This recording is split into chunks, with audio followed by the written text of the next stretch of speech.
Hello, everybody, and welcome back to episode number 2 of the Wildcard Podcast. With your host, KT, and my co host, Gman, we're going to take you on a tour of what the Super League format unveiled and holds tonight. We're also going to take you on a tour to the March Madness bracket preview, round of 64, and some hot takes from KT and Gman. We also got ourselves some Super League predictions, Final Four predictions, and some special for the fans at home. Class winners. We're going to talk about the class system a little bit more. I know we briefly discussed it last tournament or last episode. This tournament will begin the new class system and overall championship. I want to apologize for any delays or any problems with scheduling and mic issues last episode. Obviously, the scheduling was a little bit different when we were going to release the episode. And more importantly, I know Gman had an issue with the mic, the input. That has been corrected. Hopefully, we won't have to turn up the volume when you listen to this and everything will be good. G, it's always a pleasure, brother. Welcome to March. Even though we're not starting in March, it's still called March Madness. It's our biggest tournament of the year. The hype is real. Talk to me about just the atmosphere of what it's like to play in March. You played in March last year, and just to get a sense of home what we got going on. Yes, I did. I did play March last year, and also just to add on, yes, apologies about the mic issues, especially from my end. From last episode, I believe we have those fixed, so now it should be more clear and not iffy. So for March, it's the biggest tournament of the year for many people. Some people are racing fans in this league. It's like the Daytona 500, really. Biggest race to start out the season. And pretty much it's the one that everyone wants to win because if you win this tournament, you have the best start to the season out of anyone else. You already have your spot secured in the Super League, and generally speaking, you set the pace for the rest of the field. So really great tournament to start things off, and really one that is building prestige as we go along through the seasons. And honestly, to Yeah, be honest, this is a pretty much more stacked field than last season. Last season had 20 people start out, which obviously was the first tournament of the league. But this year we got a round and very competitive 64 competitors starting out this March tournament, and it's going to be a very fierce competition. And honestly, I would personally say I think anyone has a chance to win this. Would I say everyone has an equal chance to win this? Maybe not, but I would not count any one of those 64 players out. absolutely, G. And keep in mind to the fans at home, anything can still happen in March because the time we get to the semifinals, the Final Four, and the finale, and maybe even round 2, we will be into the March season.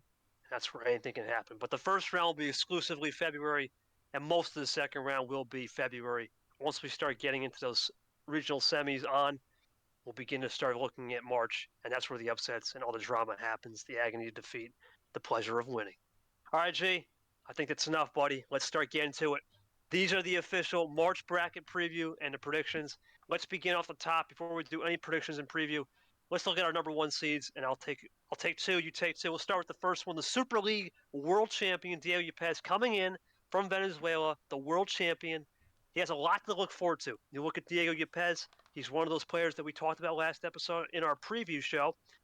Loves the light switch, loves the pace, loves the chaos, likes when you have certain things go right and you play into his style, right? When you start light switching back, that's where he usually favors it. You got to look out for Yepes as a potential 1 seed and maybe break that 1 seed curse. We're more on that a little bit later because we really didn't have any success last year with the 1 seeds at all in any tournament.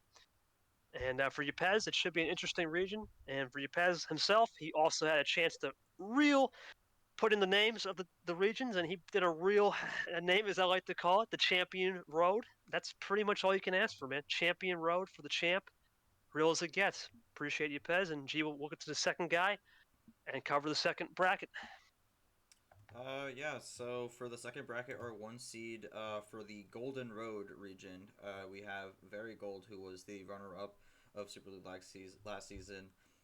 It's been said that time and time again, Gold had one of the most unfortunate chokes we saw all season, and that's definitely something he has acknowledged and has come back to claim that he will make sure that he will get back to the mountaintop and this time close out the deal. So he's definitely someone who has a chip on his shoulder. He's someone who also is looking to break that 1 seed curse, and he's gonna have a, I would say, a pretty difficult region to get through it. But if we know someone who can make it through the field, especially in a first time tournament for this season, it's definitely Gold.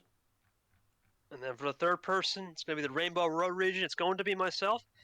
Obviously, for myself, it's going to be a tough one, right? This region is more stacked in the bottom end of the league or bottom end of the bracket. You look at the 2 seeds, the 3 seeds, which we'll mention a little bit shortly.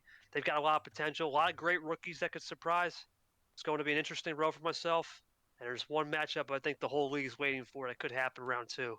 I don't want to spoil too much, but that's all I'm going to say about myself. And G, the defending March champion. I can't believe we're actually saying that. We actually now have our first ever person that has to defend a crown. Is our last number 1 seed. Take it home. Yep, the winner of the 2023 March Madness tournament, it's Peter Onjak. Now, this is the first time we're having someone who is trying to defend their crown. Now, of course, we have Diego Yepes who's trying to defend his crown, but that's a whole season thing. This is for this specific tournament. He's back here as a 1 seed, and he is absolutely trying his best to make sure he can go back-to-back and win 2, and especially with a much bigger field this time. Onjak, as we know, won the first tournament in March last season, and he went on to make Super League and finish in, I believe, tentative 5th place. He is now the 1 seed, and he is really looking for getting off on the right foot with his first matchup here, but he's definitely got the bracket to make it back to the Final Four, and he's definitely someone who is wanting to prove he still has what it takes to go all the way to the end. A quick little omission there. That was the Challenger Road. Thanks to Yepes for all those region names. And it makes sense why he's the Challenger in a way, because Peter is the gangster, and anyone that challenges him, it's going to be a rough one. So we'll see if Peter can defend the crown. But G, without further ado, let's begin the predictions. For those fans at home, we will do predictions. They're not going to be lengthy predictions. We'll talk a little bit more about the stream games a little bit. We'll mention that. But for the most part, most of these games will be 30 seconds to a minute, maybe 90 seconds at most if we like a matchup to watch. Beginning first, G, it's your 2023 Super League World Champion, Diego Yepes, holding that number 1 plate against a rookie from Kentucky, Leah. Who we got and why? Quickly. I mean, I'm going to be honest, I don't really know a whole lot about Leia in terms of Uno playstyle. I think they definitely made D1 instead of being put in D2, so they definitely have good skills. However, I'm going to say, just for the sake of not having enough information, I'm just going to go with Yepes here. I'm going to go for the safe pick. Safe pick, Yepes. I think the light switch is too much to handle. I think for Leia, it's going to be a really good learning experience to understand what the style and strategy will be. But give me Yepes. No scores, by the way. While we do these predictions, we're just going to make this nice and handy and dandy for you fans. 32 matchups to go through. Absolutely. But real quick, as the rounds get smaller too, we'll have a little more insight because the stakes get higher, right? When we get to the semifinals, which is the regional semis, the stakes will get higher, so we'll have more in-depth analysis, and we'll understand data. We'll have more info also. Data as well. And speaking of no data, G, we got the 8th seed coming in 8. Now, for G, he likes to say 8, 9 seeds are kind of a toss-up. There's really no upset here, but it's just a number upset. It would be 8 for Payne Faust, and 9 seed would be Zay. For Zay and Payne, Payne would be a little bit interesting. I believe he's in his second or third tournament. And for Zay, he's a straight rookie. What are you thinking, G? Not a lot of data here. Thoughts on this one? I have seen Zay, and I've actually played Zay in the doubles or myths league, whatever you want to call it. And I do think there is some talent to be bestowed upon there. However, we've seen Foss play. We know he's definitely someone who's looking to build himself back up here for this season. I'm gonna go based off what I'm feeling. I'm feeling in a close game, it's probably gonna be Payne Faust. I got to say with the upset, I like his Rainbow Road strategy. Ironically, he's got a lot of rainbow strategies to where he can mix the colors up. Actually looks for a rainbow, which is weird, on numbers and colors during a match. I don't know if anyone's used to that other than Yepes, which is a little bit slightly different. I'm going to prognosticate here that he will get it done. It will be close. Payne knows how to make those runs because he's played Ari in the past, but I think Zay gets it done. That'll be our first difference, but I think he'll get it done close. Should go the distance, too. Should be a classic one. This next one, this one might be a classic one because it's similar styles. We got number 4, Jesse Turner from New York, and then, as we like to call him, Pat Johnson, but Matt Johnson from Illinois. Classic matchup here, stylistic the same. What are we thinking? I mean, Turner. We saw both these players we saw have had abysmal ends to their season. Although Mac Johnson, really, it was just an abysmal season period. Mac Johnson did not score a single set or series win the entire season, so he's definitely looking to have a stronger start this year. But Jesse Turner was Mr. Consistent when it came to making the Elite Eight, but then just completely fell off at the end. Um, both these guys have some issues in their play, but I do think I'm going to give the edge to Jesse Turner because he does know how to win in these types of games. Meanwhile, Mac is still looking for his first series win.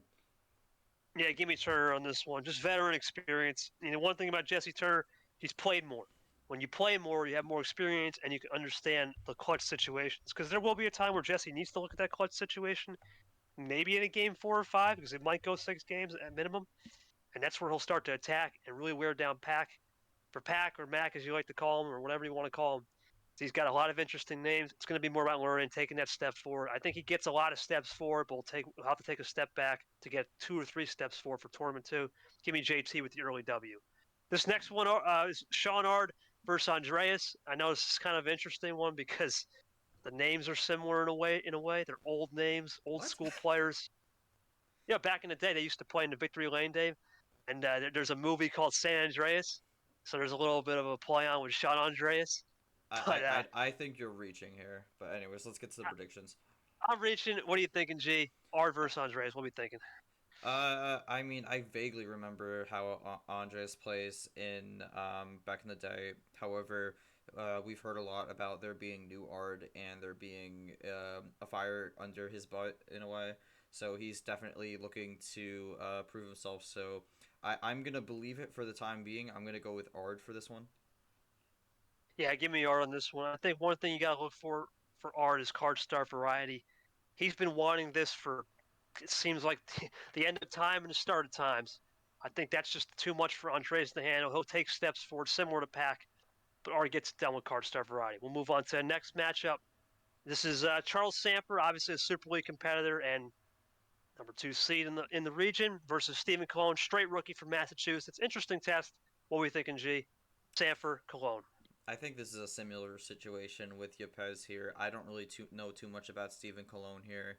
I haven't really seen him play much. Sanford, I have played much, and I think I'm just gonna go for the safe pick. I'm gonna pick Sanford, not because I think Colin's not a good player, but I just don't really have enough information on this at the time. Yes, it's just Sanford. Sanford in the regular season is just a really different animal. He gets his beloved power play back. Stephen Cologne is a really good player, I think, in training, and I'm not sure if that's going to translate over to what we're going to see round 1. He'll learn, he'll grow, but give me Charles Sanford. Should be a good one, though. Next up, we got Bowtie Austin Rogers in a 33-44 number matchup. A little numerology there.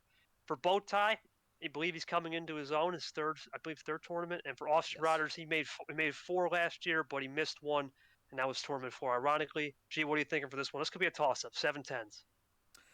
Yeah, I definitely agree. This one could be a toss up. I actually have not really picked, I think, a single upset yet, so I'm actually going to change that. Actually going to go with Austin Rogers here. I do think he has a little more experience here, and I definitely believe he's learned in the offseason and is ready to have a better start to this season. Yeah, Austin's got a really interesting dilemma, right? He's coming in a little bit more under the radar than usual because last year he was a March competitor and there was a lot of expectations. Bowtie's coming in with a little bit more heat under his fire, as I like to say, because for Bowtie he had an interesting win against Yepes and that really propelled him. Maybe he learned something, and I think he's going to learn from that Yepes game and apply it to Austin Riders. I got Bowtie, not a seed upset, but in many people's eyes could be an upset because he is an up and coming player. Next up, G, this one, the guy that everyone thought could have made Super League, right? Clay Wolf had that incredible T5, fell one series short against the guy we won't mention versus Brando, a straight rookie from California. Thoughts on this one and what we got? I've seen a bit of Brando play. I actually do think Clay here is on upset alert. I definitely think there's a possibility in a world where Brando ends up going through to the next round here. However, I do believe Clay has also leveled up his game in the offseason. And after Tournament 5, I do believe he is ready to make a stand for himself and write a season of being more consistently good at making tournaments, making deeper playoff or tournament runs than he did last season, where he just had the last dash sprint to the finish for Tournament 5. So I'm going to go with Clay Wolf. However, I would not be surprised if Brando takes the upset here. Nah, this is Clay all the way. I think one thing about Clay, he's learned, like you said, a little bit more progression and studying his game. I think he needs to work on pace management just a little bit more. But other than that, I think his game is consistent, man. Similar to what you see with Sanford, a little bit of what you see with yourself and myself when he's starting to develop a little more chest-like dark. I think that's just too much for Brown to handle. But unlike I said earlier with Stephen Cologne, I think this one could be a little more confusing for him, and that's where it's going to put his head somewhere around game 4 or 5 into a spin. I think Clay gets it done. Next one, gee, this has to be the most intriguing matchup of this region because we have Seth Cole that a lot of people are high on because he played Fitzwater to the brink, one card Hmm. away, really taking it, versus an unknown guy in Logan who's coming in with some good training, but not a lot of data other than, I believe, Mitz League. Just thoughts on this one here, and this one could be a toss up for sure. Yes, I think this is actually going to be a pretty close game, and again, this is a rookie where I actually do have a bit more insight on him. I do believe he has some good strategies going into this game, and I actually do think it combats well with Seth Cole's different play style. So I'm actually going to go with the upset here with Logan. I know I didn't pick a lot of upsets in this region, but I do think that is going to change as we go along. But yeah, give me Logan here. I'm going Logan as well. I like Seth. He's a really good player. I mean, he's done a lot of great things in helping with Uno commands and training and figuring out a lot of schematic styles with Fitzwater when he played that one game. But you got to go with sometimes youthful experience, and Logan doesn't know what he doesn't know. Even with the card start variety, which will change, I think he adapts very well and gets an upset here for sure. I'm with you on that one. All right, G, we're going to move down to the second region, which is the Varigold region. This is a great matchup to start off, G, I have to say. Varigold M. Varigold coming in with that fire. We all know what happened. He blew it.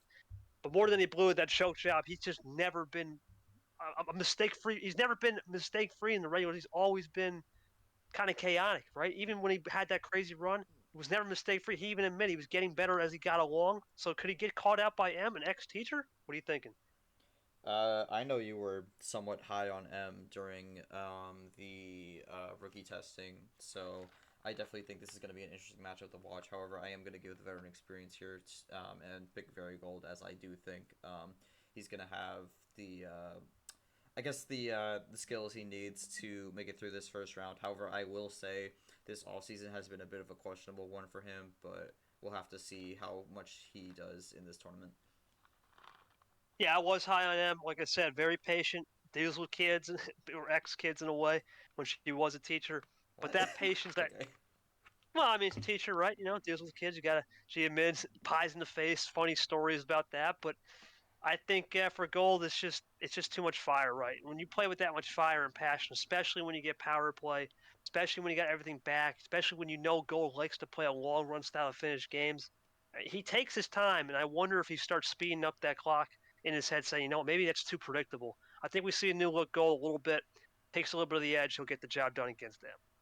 Gee, this is a classic one in terms of numbers, 88-14 in the racing world. I mean, if you know racing and NASCAR, those are classics.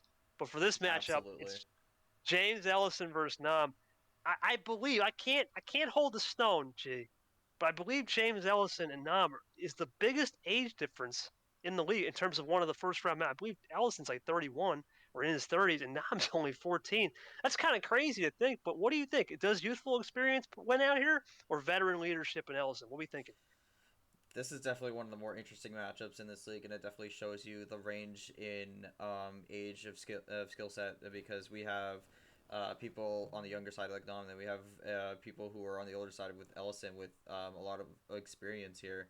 Nam was definitely someone who was talking a lot in the off season, and it's gonna be up to him to back up his talk because he did talk some smack. However, KTU definitely said Nom's level up his game in the offseason compared to what you believe it was at before. However, I believe Elson has also done that as well. I do think this is going to be a close game, but I am actually going to give the edge to James Ellison here. Going with Ellison. I got Nam. I think its style is more similar to what you see in Varigold and a little bit of Aria Carmona. And with his looks and his schematic play, I just know that the way Ellison plays is he likes those games between 0 to 7 minutes. You start getting into those marathons, I don't know if he can hang. I think Nam's going to try to extend the game, put a little bit more pressure, and once he starts getting that 10-minute range, he gets more comfortable. Ellison starts to detract on car value. Give me Nam in upset number wise. Obviously, I know G. I don't want to piss G off, but just a number wise upset for sure. 9/8. Next one, G, probably the more another interesting matchup. Our only guy from China, Chamek, and Christian Tago. I mean, we actually kind of spoiler. We saw this matchup in another league, and it was a best of 7. So, what do you think on this one? Because this really could be intriguing. Yeah, I mean, a lot of people are high on Chomik coming into this season, and I would be one of those people as well. I do believe he's going to bring something new to the table and something that we haven't seen before. And we have seen this matchup in our league in a best of 7, so this in a way is a possible rematch. But I'm gonna go with a big upset here. I'm going with Chomik over Tago, so that's our first. That's for me my first big significant upset. Yeah, I'm with you on this one, G. You have to understand when you play a guy that's, in this case, Tago's from EST, 13 hours ahead of you. You got to figure out how to adjust not just your brain, your circadian rhythm, but you got to adjust the cards too, right? You could play. Remember the range. You could play technically at 9 a.m. if it's a non-stream game at 9 a.m. How are you going to adapt to that? Or you could play as late as 10 p.m. Right, so that Mm-hmm. range, I think not everyone's used to that. Don't know if Tago's ready for that, and unfortunately for Tago, he has data on Chomik, and Chomik has data because he beat Tago in that said league. And I think just because of that slight edge on data, I'll go in Chomik, but will be a good match for sure. Gee, you've been dreading this game for a long time because you've seen Dark play. This is going to be, I'm going to tell you, a classic of marathon. If you want a sleeping pillow, you got a sleeping bed. You better get it for this game because it's Dark versus England. You're really not selling the. You're really not selling this game well. Not selling it well, but you know what? If you like endurance matches, this is it. We just got off of Rolex 24. The endurance matches here. What do you think on this one? I mean, yeah. Here's the thing about Dark. Dark. I think Dark is someone who definitely has the endurance, but we have seen time and time again last season that when it came to endurance matches, the person who was usually on the losing side was him. And to be honest, I actually don't think that changes this season. I actually am going for another upset. I think Sam England is going to pull it off in a very long endurance battle, which sees Sam England take the win here. I'm going Dark. I think Dark has to figure out something different, right? You mentioned those long endurance battles. I think for once he's going to say, you know what, I'm tired of it. I'm going to play a slightly version of Dark that's quicker. Not the quickest, but just a little quicker. It's going to throw England off his game. But like you said, it's going to be about just adjustments and adaptation. I got to give it to Dark veteran experience, as we said multiple times. I think Dark will pull So through. you're saying we're gonna go from a 1 hour game to like a 45-minute game. Interesting. Yeah, we could, right? We have to hype and sell it as that long game. But then you know what? That prediction, maybe we can actually get a little. It's a little selling point, right? We got to sell a little bit, and I think the sales pitch here is Dark's going to adapt. England will still play long and play his drag out style, but I think Dark will get and maybe do a little element of surprise on that periodic table. Gee, this next one is a young gun matchup. If you know racing, I mean the number is 54-45. Definitely young guns, but in this case, it's Aria Carmona coming off a interesting Super League, disappointing to say the least, and Retro, who is a retro player in a way, right? It's a little throwback with the name, Not a young really. rookie. It's just Ah, retro in name, not in style. not in style, just a name. What do you think on this one, Aria Retro? I mean, I've seen a bit of retro playing, but I do think I have to give the veteran experience here. I'm going with Arya Carmona here. I do think she's someone who definitely feels like she has something to prove. You have to remember also, she was the one who lost in the final of March last season, also, so she came very Right. close to winning this tournament and just came up a bit short, so she's definitely feeling like she's got to go back and finish the job this time. So I'm going to go with Arya, and I do believe she is going to try and make a run here. Job not finished for Aria. Too much motivation coming off a disastrous Super League in her eyes. It's just too much Aria, and that style Aria plays is very hard for a rookie to adjust. Definitely got to give me Aria in this one. Agree with you 100%. Gee, this is a rematch, a play-in. It doesn't even exist anymore to play in, but a play-in Not rematch D1. for Zach. Not even D1 anymore. And this was a reverse sweep. Zach was down 2-0. Larry Hill had the advantage, but Zach came in and propelled himself to a win. Thoughts on this one? It's a revenge game for Lara. And can Zach retake that in a way and make it a 2-0 series all time? I mean, yeah, we've seen this before. I believe it ended 3-2, correct? Yep, reverse sweep. Yep, Zach got it. Yeah, it was the reverse sweep. Lorojo had the lead 2-0, and it was just fell right out of their hands. So they're definitely looking to get redemption here. But Zach's also looking to have a much better season this year, as last season was pretty disastrous. As the only one playing games, and it was only the last two playing games. He had a really poor season, especially coming into March, starting as the projected number 4 overall player, and that just completely collapsed immediately. So Zach's definitely looking to have a better season than he did last season. However, I do believe in getting redemption, so I'm actually going to go with Larujo, although I'm not sure if I'm saying that right. If I'm not, apologies. Yeah, it's Al. I think Alex for sure, Lara. Or Lara. That's right, Lara. I will just say Lara in the future, but Yeah, no, we apologize there if we butchered that. But you have really good points, man, and I'm going to actually agree with you because when you see someone the first time, it's an element of surprise. Lara knows what to look from Zach. Zach, I don't know, man. Hard to read if he actually updated his style and upgraded his style and all. We didn't see much of him. Well, we did see a lot of him on a graphics side, but as a playing side, I don't know. Hard to read. I think the upset's going to be because Lara figures it out game 5 and 6. That's where Zach could struggle. Give me the seed upset as well. 10-7, Lara over Zach. Gee, this next one, this is probably the most unpredictable matchup because it's Eli and Edward. Which Eli's going to show up and which Ed's going to show up? Tough one to call. What are we oh thinking here? man, this is actually an interesting matchup. I'm not sure. I mean, Ziemba had some decent expectations going in and completely fell flat on his face. I don't believe he got a single win all season. Correct. And then Eli had a good tournament too, and then just kind of dwindled down as the season went on, and had a decent tournament 5, but just nowhere near enough to get anything salvageable really.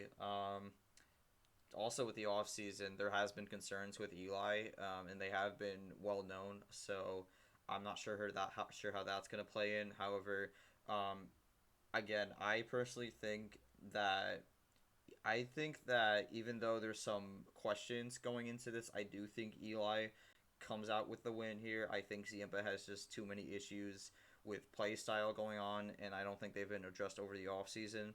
So I'm going to have Eli taking the win here, but I'm not really sure what to expect out of this game. I'm going to keep it short, Eli. I think he just has that motivation to say, you know what, the past is the past, and the past is the past for a reason. He's going to stand on the business and take care of the job, and he'll move on to round 2. I don't have really much expectation because I don't know what to expect, but I trust Eli's going to have that fire, similar to how some of the Super League players do when they lost. And gee, we go back to once again this wacky 6-11 line. Brian versus Bolton. We all know Brian's the comedian, and Jeff Bolton as a straight rookie. Dawson, this is another tough one to predict. I don't know. What are you thinking? Oh man, I don't know. This is another interesting matchup here. I think Jeff Bolton's definitely one of the higher rookies. I believe he's a rookie, right? I double Correct, checking correct. this. Yes, Yep. he's a rookie. So definitely one of the higher end rookies here in this bracket. Definitely someone with some decent expectations going in. Brian's kind of been all over the place, and we don't really know what to expect of him. Although he's really been someone who's just kind of been there, especially for last season. He was in all 5 tournaments, I believe, and he kind of really didn't do much. So we'll have to see what he brings to the table this season. But I'm actually going to say Jeff Bolton pulls off the upset here. I'm going Brian over with experience. I think Brian will just have too much experience. Brian's usually one of those players that knows what he's to do. He knows what to do. He sees looks early in rounds. I think round 1 was his. I believe he got a round 1 win against Monkey in March. I think he'll get that same round 1 win. Ironically, from last March, he'll get one here, but it's going to only be because of veteran experience. I don't know if he's got anything else in the tank after that, but he'll get this win and squeak one by. So if you're keeping up at home, we're going to do a little bit of a recap real quick. G-Man's picks are Diego, Payne, Turner, Art, Sanford, Austin, Clay, Logan, Gold, Ellison, Chomik, England, Aria, Larahuo, Eli, and now Jeff Bolton. I'm going to update mine a little bit later, and we'll get to mine a little bit later, but let's keep it going. G, we go to Group C on the challenge here, but we all know this is the Rainbow Road region. First matchup, myself versus Radin. What are we thinking? You were very high on Radin during rookie testing. I very much know that. So to see him of this low is a little surprising based on how high you especially were on him. But I guess we'll have to see how this goes. But it's not really anything personal to these 16th seeds. I'm just gonna go with the person who I have more information on. So I'm going with KT here. But I don't know. We'll see. We'll see what happens. You were very high on Rod in rookie testing. Yeah, I'm not going to make a pick. It's my game. I don't really like making picks on my game. The only thing I'll say is, yes, I was high. He's once again time zone. He's 7 hours ahead, 8 hours ahead, depending on daylight saving. Got to learn how to adjust to that. And he's one of the younger players, right? And those younger players, they don't know what they don't know. They had that youthful exuberance. I expect him to come out with fire, but no prediction for me, which is fair because it is my game. So we'll just leave that blank on my end, but G will have me to the fans at home. Gee, this next one, this has to be quite possibly the most anticipated game because it's Acosta and Fitzwater. Acosta never got a chance to play a best of seven ever. He was always stuck in that playing game five. And Fitzwater, we all know what he can do as a legend. Fighting for that legend spot, too. He may not be back, depending on how bad or good this season goes. Thoughts on this one? This could be a playoff game in a way. This is the most interesting matchup because I think this is a matchup between two people who very consistently last season lost while playing good. Acosta didn't get a single win last season, but I can't think of a single game where he played poorly. And roughly the same for Fitzwater. Both these guys lose good, but now we're in a situation where they're going head to head, and one of them's got to win. So this is going to be really interesting. I think this is very easily going to 7.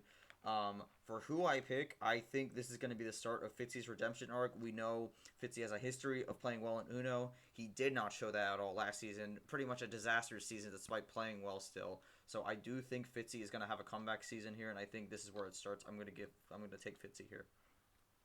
I'm right with you. This is Fitzwater's chance, right? Acosta's going to get that first game 7 experience or the best of 7 experience. I think it will go 7. Truthfully, it's just so even matchup. But Fitzwater, I think, learned. I believe, if I'm not mistaken, G, correct me if I'm wrong to the fans here. He was up 3-1 against her and faltered that game 7. I think he learns from that experience. And he learns from that experience. He knows how to play long and short games. Great pace management, great endurance, great short game. Fitzwater gets it done. Goes 7 though. Probably could be the game of the round. One of the potentials for sure. Speaking from game of the round to one of the most unfortunate games, this is a rematch of the famous "I lost perms, boys" incident. DJ versus Lane. Oh, this is a tough one, G, to pick. I don't know what Lane literally never got a fair shot, and DJ has had a lot of high expectations coming in as a 4 seed. What do you think on this? What's tough? Well, I mean, this is a rematch. We saw what happened last time. This is a best of 7 series now, and it has been a while since these two last collided. I do think Curtis definitely has done some improvement during the off season to his game. So I am gonna go with Curtis here, and hopefully this time we don't have any bot perm issues, and both players can have a good clean match.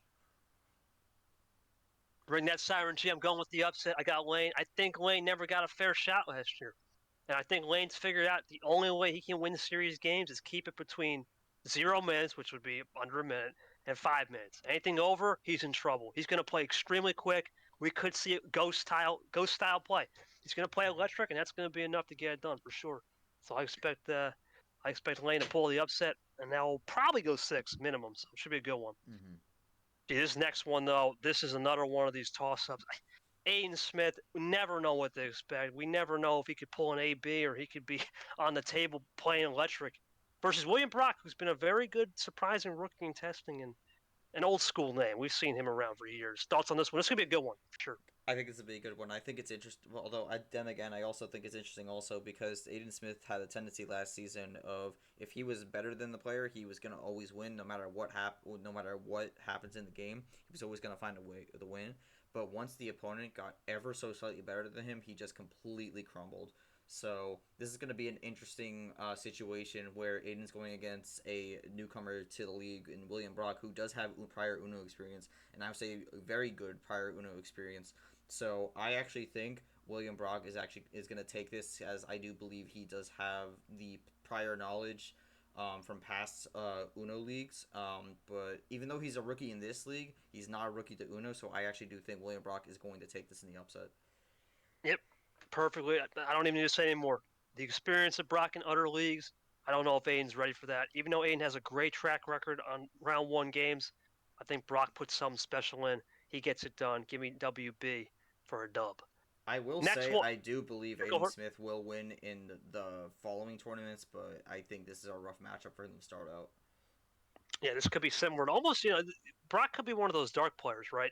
You don't want to play him round one because he's got all that experience, for sure. This next one, G, I mean, this one, you've already called your shot, man. You've already said Cody Lamas could have one of those down years versus Brad. Could be a random player. Thoughts on this? Is a trap game? What are we thinking here? This is an interesting one. This is a very interesting match, I will say. My World, don't, I haven't seen a lot of how they play, but I have seen a bit, and I will say their style is interesting. They do have somewhat of a carefree flow, which we'll have to see how Llamas can collide with that. For most of these upper matchups, I am going with the person that I have a better understanding of how they play, so I am going Llamas here. However, I do believe Llamas has a very tough path for this tournament to go all the way. So Yeah, Lamas, I think, is just too much for Brad. And by the way, my world is Brad, for those of you who don't know at home, just to make that clear. But Cody, I think, looks at this and says, you know what? This could be an old version of me, and I want to just kind of dish that to the side. And Cody will come out with a little bit more fire. I think he gets a little bit more of a string card run early in the game. He'll start to string runs a little bit better, and I think he just improves overall. Brad will be similar to Cologne. He'll take a really big step, similar to how I said Sanford would be Cologne, but he takes steps. He'll take steps forward. He'll learn the system. But give me Cody, just too much firepower and data for sure. Gee, this has to be it. This has to be one of the games to watch. Two rookies, this is one one of the from Las streamed Vegas. games, right? Yeah, we're gonna get to that in a minute. We didn't mention any stream games yet because that's gonna be matchups to watch.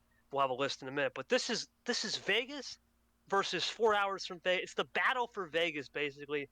Borderline states: California, Nevada, Drip, Stingray. Great names in the league. What's your thoughts? This could be a classic. Oh, I think both these players could have a really good season. It's just unfortunate they got paired up together in round one.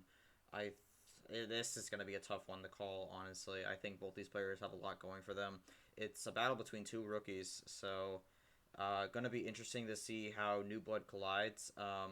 I'm going to go with Drip here. However, I would not be surprised if Stingray pulls off the win here. I think this is going to be a very close match, but give me Drip.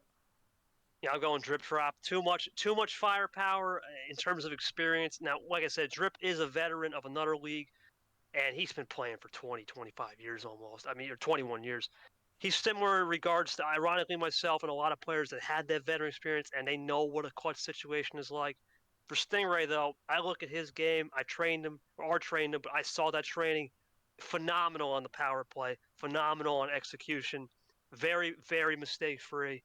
Plays a very good classic style, yet has that modern exuberance about him. I'm going Drip, but this goes 7. And it's going to go. It's going to come down to a power play. I'm calling it now. Someone's going to pull a power play. I think Drip gets it done. He power plays in Game 7, gets it done. Hell of a match, though, expected. And gee, this is if we go from one of the best matchups in terms of rookie, we go from the best matchups in terms of rookies to one of the best world matchups. Brazil versus New Zealand as an old school rivalry in soccer, FIFA, whatever you want to say, World Cup, wherever you play. Caesar and Toaster guy, this is going to be a great match. Caesar's got a lot of expectations. Toaster's coming off the brink, 18 hours ahead of Caesar in time zone. Thoughts on this one? I think Toaster Guy is definitely one of those rookies who you got to watch out for this season. I do believe he is someone who is definitely capable of making a good run in one of these tournaments. However, I've said it before. If Caesar joined earlier in the season for 2023, I think he would have made Super League. And I do believe he is going to carry that good momentum he had at the end of the year into this season. So I do believe Caesar is going to pull out this win here. And I wouldn't be surprised if he has a deep run to start March. Caesar's too motivated. I this is kind of an inside joke, but he changed his profile picture. I mean, he is motivated than I've ever seen. He's ready. He's in the press conference. He's not losing this game. Respect the Toaster, one of those players that's going to learn and adapt. But I think Julio Caesar's too much. The veteran experience, and also, as you said, he was this close. He started to look through that window, and he's starting to see some things pop up that he likes. Julio Caesar. And once again, G, we cannot escape this stupid, crazy 6-11 line. It's our favorite friend, Clint B, Clint Oh Green, man, Clint is and never getting Carson. off this line. He What are never we is. thinking? Clint versus Carson. Great matchup, man. What are you thinking? Maybe great for the wrong reasons, but yeah, I Clint is. I would personally say the most interesting player in the league, and I wouldn't say that's a bad or a good thing. I think that's ironically enough, a Clint thing. If you're someone who's been in the league for a while, you would understand. But I think it's gonna be a bit of a goofy matchup. I think there's gonna be some shenanigans, but in the end, I do believe Carson's gonna pull out the win here. Yeah, Carson really improved on his power play game. That's the only reason why Clint is really good on first round matchup. I think he's top 10 in the league in the first round when he's ahead in the series. But Hmm, for Clint, I believe that's he a is. Yeah, wild statement. it, Okay. it is. Yeah, believe it or not, when he's ahead, he's actually really good in terms of gameplay metric. I'm sorry, gameplay metric. But it's only first round. I think Clint's just taking a step back. We already mentioned in the last episode, he's taking that regression. And for Carson, I think this is his time. I know he had that shellacking and he lost to Brian. I believe it was 3-1 or 3-2. But that's not indicative. He was a rookie. He's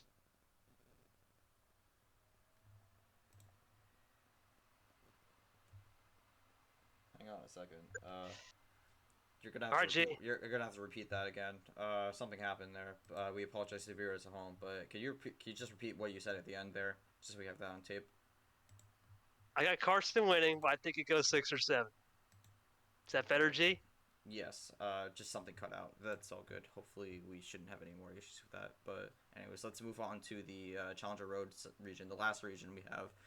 We're gonna start off with Peter Onjak and Austin LaPlante. KT, walk me through this one. Yes, sir. Peter on Jeffers, Austin LaPlante. This one's all Peter, man. You're just not going to come into this man's crown, this man's home. March is Peter's home. He's the gangster. He lived for this.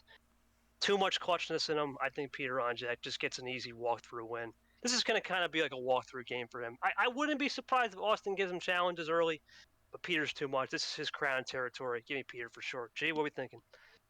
Now, I would say hold on there for a second because we did see at Tournament 5, Onjak had a very disappointing first round exit, and there was a lot of questions raised with that. Now, some of those questions were erased from Super League. However, that is something you have to consider that it has happened before where he's just had a complete collapse in the first round. So that's something you're going to have to keep in mind. I do think Onjak is going to have the win, but you have to make sure that Onjak has to make sure that he's ready and he's capable of believing himself in closing out the job. So I have Onjak, but he needs to show up. Otherwise, there could be some serious issues for him. And I believe we did mention Peter Onjak as one of those guys that could be on a disappointing watch with Cody. So that's a fair, valid statement for sure. From valid statements to I have no idea what to expect again, G. MGR Kev. I mean, MGR, I don't think he trained at all. I think he got a No, he waiver from didn't. training. He didn't train at all. He doesn't even know the power play rule, even though we did send it to him. And Kev wasn't even supposed to be in this league until you know what happened. So this is kind of an unknown game. Gee, what do you think? This is a toss-up. What do we think? 8-9 for a reason, for sure. I think it's interesting because Kev was kind of like a last minute return here. Like we weren't sure he was going to come back, but he ended up coming back in the end. And then MGR, we really don't know what's going to happen with him this season. He had, I believe, one or two wins last year. Let me pull up the sheet here. He beat Peter. Yeah, He beat no, Peter.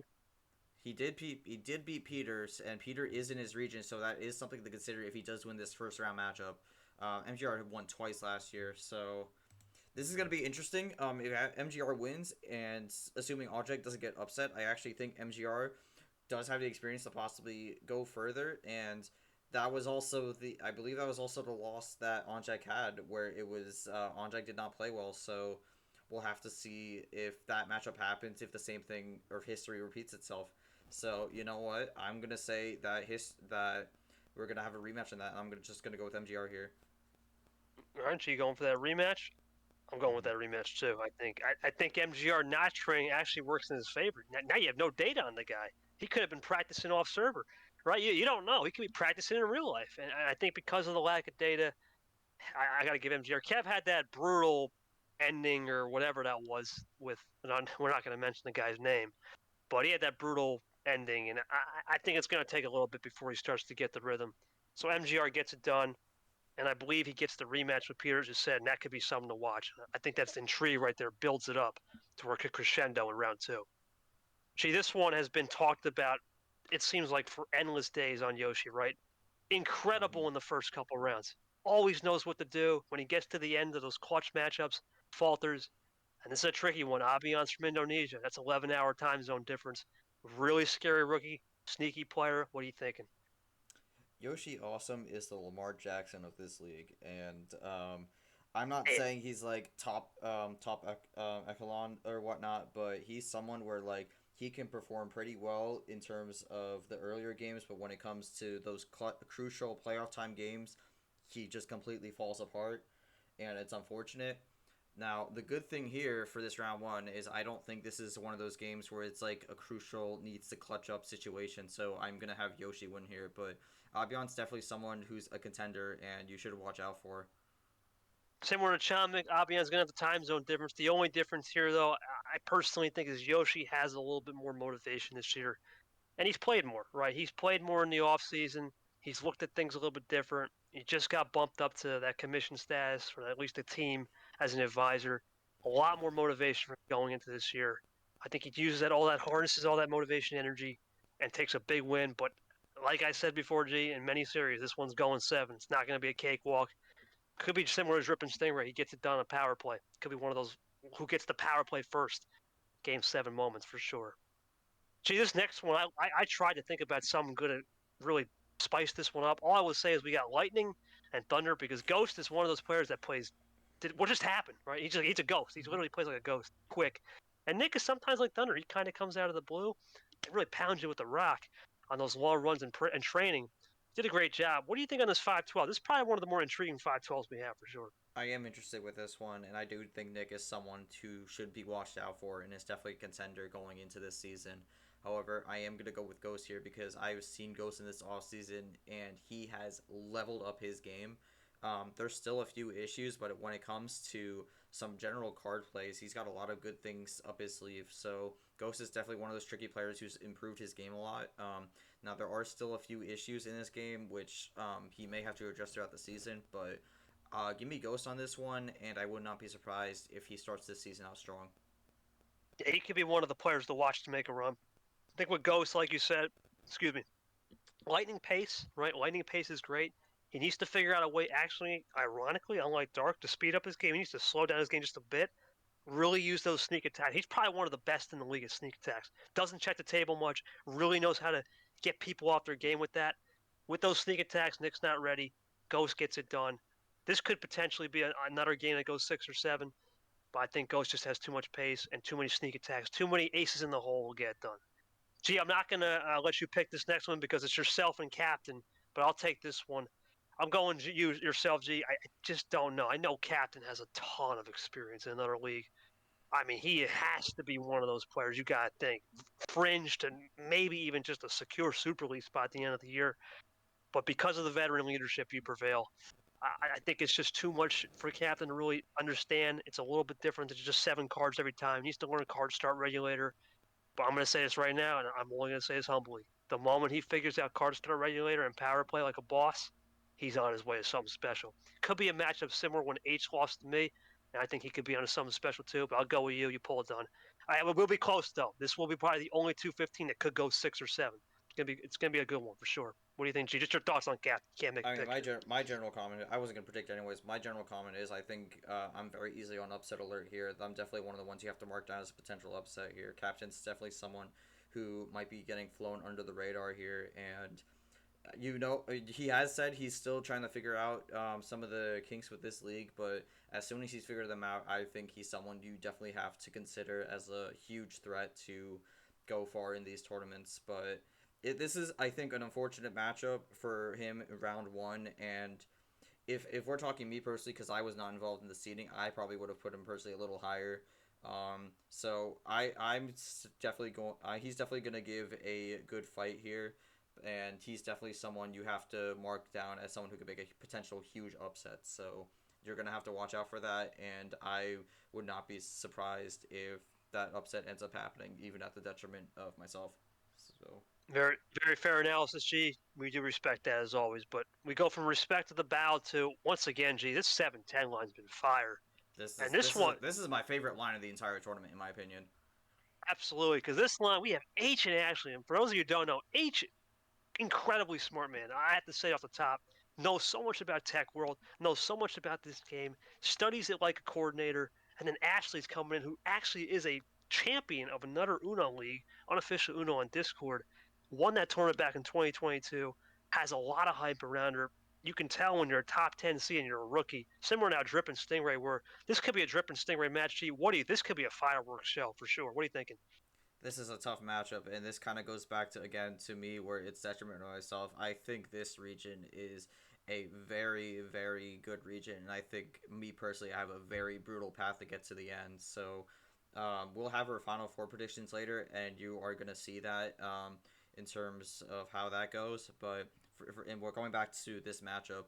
I mean, this is a really hard one to call here. We had a very big shining moment in his one tournament last season against KT, nearly put a screeching halt to potentially KT's entire season. Because if he lost that, that could have possibly cost him Super League. But barely didn't get it done. But he's definitely someone who's looking to have something to prove this season. He's definitely played a bit throughout the off season. And then we have Ashley, who I personally don't know, but I've heard a lot of great things about Ashley, and I do think that's going to be to her advantage, where she kind of has the unknown factor slightly, but at the same time she kind of has a lot of experience as well. So this is a very tough matchup to call. I think I'm gonna give the slight edge to H, but again, this is another one of those matchups where I genuinely think can go either way. I think this is one of the most 50-50 matchups in the entire tournament. It's going to be a similar drip Stingray thing. Could go either way. I'm going H just off of pure veteran experience, and I'm not saying much because he had that tournament. He has a little bit more of that humbleness in him, right? You lose that close in a game 7, right? Your first ever tournament. And ironically, HB Ghost, I think in a That is play-in. true. Yeah, That is true. I believe that's what happened. he's in this I can region. double check that, but oh yeah, Yeah, I that think he is did. true. Yeah, and I think that right there alone, he has the experience of fast play, and he also knows a guy like me who plays pace management. That's just enough to really know everything about the stars of the pace. And with card start regulator, H is really good at card start regulations. Ashley's gonna have to learn it off the fly. I'm going H, but I'm gonna go with UG. It's gonna be a close one. I'm gonna say Drip Stingray, same thing, same type Drip Stingray. It's gonna come down to whoever makes that last power play in Game 7. That's gonna be the winner. I think it's gonna be that close. We go from that close that this should have been an actual March matchup from 2023. But for those of you who don't know, Vapor had a problem last year. He had an issue with scheduling, and Eric Monaco fell asleep, and let's just go with that. One of the more chaotic matchups in this round, Vapor Monaco. Where do you even start with this one, G? I don't even know. I barely know anything about Eric Monaco when it comes to Uno play, to be honest. I know he has experience in the past, but I either vaguely remember it or just have no knowledge of it at all. This is one of those weird times where it's not the 1/16, but it's really the 3/14 here, where I don't really know much about this 14 seed. So I'm personally going with Vapor because he had a very good end to the season. I do believe he's going to carry that momentum to the start of 2024. So I'm going to give me Vapor here, but we'll have to see what happens. Yeah, I'm going Vapor. Just too much data on him. And Eric, I really don't want to be that guy, but this could potentially be this could be the hardest game to schedule. I mean, these guys not the best at scheduling, right? There's a lot of off-server stuff that needs to happen. I really hope we get it in, but yeah, I'm going Vapor. I just think pure chaos with scheduling alone is going to make a lot of people upset, and I think That's Vapor. going to be fun for the commission teams. So Yeah, that could really be. looking forward to that. Yeah, we really are, right? And we'll go with Vapor on that one. And lastly, And certainly not least. the last 6-11 matchup, and this has been the most chaotic line. Gee, Monkey Myth, where do you even begin? I mean, Monkey is a lot of talk about, what's he going to bring? And Myth, he wasn't even supposed to be in D1. He committed to D2, and then he had to come back. Where do you go with this one? I don't even know. Oh man, this is a bit of a goofy matchup when it comes to MRE. Monkey, some people know last season was all over the place, complete chaos. This was the tournament where he got that very strange second chance, which is not happening again. So Monkey better walk into this tournament knowing that there is zero chance that's going to happen. So he's got to make sure he gets off on the right foot this time. And then Myth, very poor, very very poor run last season. I believe had the worst record out of everyone who was in every single tournament. Um, Definitely has something he feels like he needs to prove. He does have some decent results in his own league. However, that's it has some different rules. I think this is a tough matchup, but you know what? I'm not sure what it is, but something's telling me that I think Myth is going to pull off the upset here. I'm not sure how he does it. I'm not sure in what way he does it, but something tells me he's knows that he had a bad season last year. He's gone on and put in the work to improve his gameplay, and I do believe he has a much better start to this season than he did last year. Damn, what, did you read the script or something? Nah, I got the same exact reasons why Mitt's going to win that game. It's crazy. I think it's because he's improved his game, but more importantly, I just don't know what to expect from Monkey. I mean, gee, it's gonna sound bad, but what if he gives Mitt a motivational speech? I mean, he's up 3-1. That happened to you. He was up 3-1, gave a motivational speech and lost it. I don't know what to expect from Monkey. I think it's almost to the. I just hope he doesn't give him a scouting report. I mean, it can't even. The scatter report thing was. We're not even going to talk about Sanford. Would probably blow a fuse if you listen to that. But too many chaotic things can go wrong for Monkey. Mitt, on the other hand, has a lot more to prove. And I'm going to call right now. No prediction on the score. This is a playoff game because if Mitt loses this game, I don't know where he could go. I don't know. And if Monkey loses, I don't know what his season could be like. Monkey ended in the worst way possible. Mitt ended in the worst way possible if he started off 5 tournaments. So this is more of a filler game in terms of just who's going to fill their heart more and who's going to want it more. So I expect that to go to Myth, but it's going to be close. All right, G, we're going to now move over, but before we move over, let's get a little rundown. I'm going to go speed run through this. G-Man's predictions are as follows. Diego Payne, Turner, Art, Sanford, Austin, Clay, Logan. And then we go to Gold, Ellison, Chompick, England, Aria, Larahu, Eli Bolton. Myself, Fitzy, DJ, Brock, Lamas, Drip, Caesar, Carson. And then we got Peter, MGR, Yoshi, Ghost, H, Vapor, Myth, and obviously no prediction for your game. And for myself, it was Diego, Zay, Jesse, Sean, Sanford, Bo, Clay, Logan, Gold, Nam, Chowman, Dark, Aria, Larahu, Eli, Brian, Fitzy, Lane. Fitzy, Lane. Idiot. Yeah. Well, I can't make a prediction in my game. That's right. So Fitzy, Lane, Brock, Lamas, Drip, Caesar, Carson, Peter, MGR, Yoshi, Ghost, G-Man, H, Vapor, Myth. That's the predictions. Well done. I'm going to have G make the next segment because I need to take a sip of water. I definitely did a lot. G, take it over for here. Sure. All right, so I believe this next section is just previewing some of the stream games we have coming into here. So we're kind of just gonna quickly jump into what games we have on the stream lineup. So we like to call it the matchups to watch, and also in a way players to watch. So we just did our round of 64 predictions. Now we're gonna take a few of the stream matchups and deep dive into some specific things that we expect out of those. So, Yeah, we will just let me get a second here to pull that up. And for our first stream game is technically Leah Yepes. Now, I want to be clear for those of you who don't know at home, every single player that made Super League last year, excluding those 2 people that aren't in the league, will get a stream game, which means if they make the finale, they get a stream game throughout. If they lose first round, they're done. And as people start to lose from the Super League group, we will have more games. This is called a showcase game. A showcase game is completely different. A showcase game is somebody like Brian Bolton we'll talk about that are just players that are up and coming, that are fresh to the league, or players that have played in the past, and we're just trying to showcase them, give them a little bit more of a pizzazz look, right? We want to give them that flow. We want to give them that opportunity. Because eventually, G, if you want to win in the playoffs, you know what's coming. Every game's streamed, right? We have to mm-hmm. prepare, just like our rookies, we got to prepare our vets just the same way. So our first game is Yepes Leah as a stream game.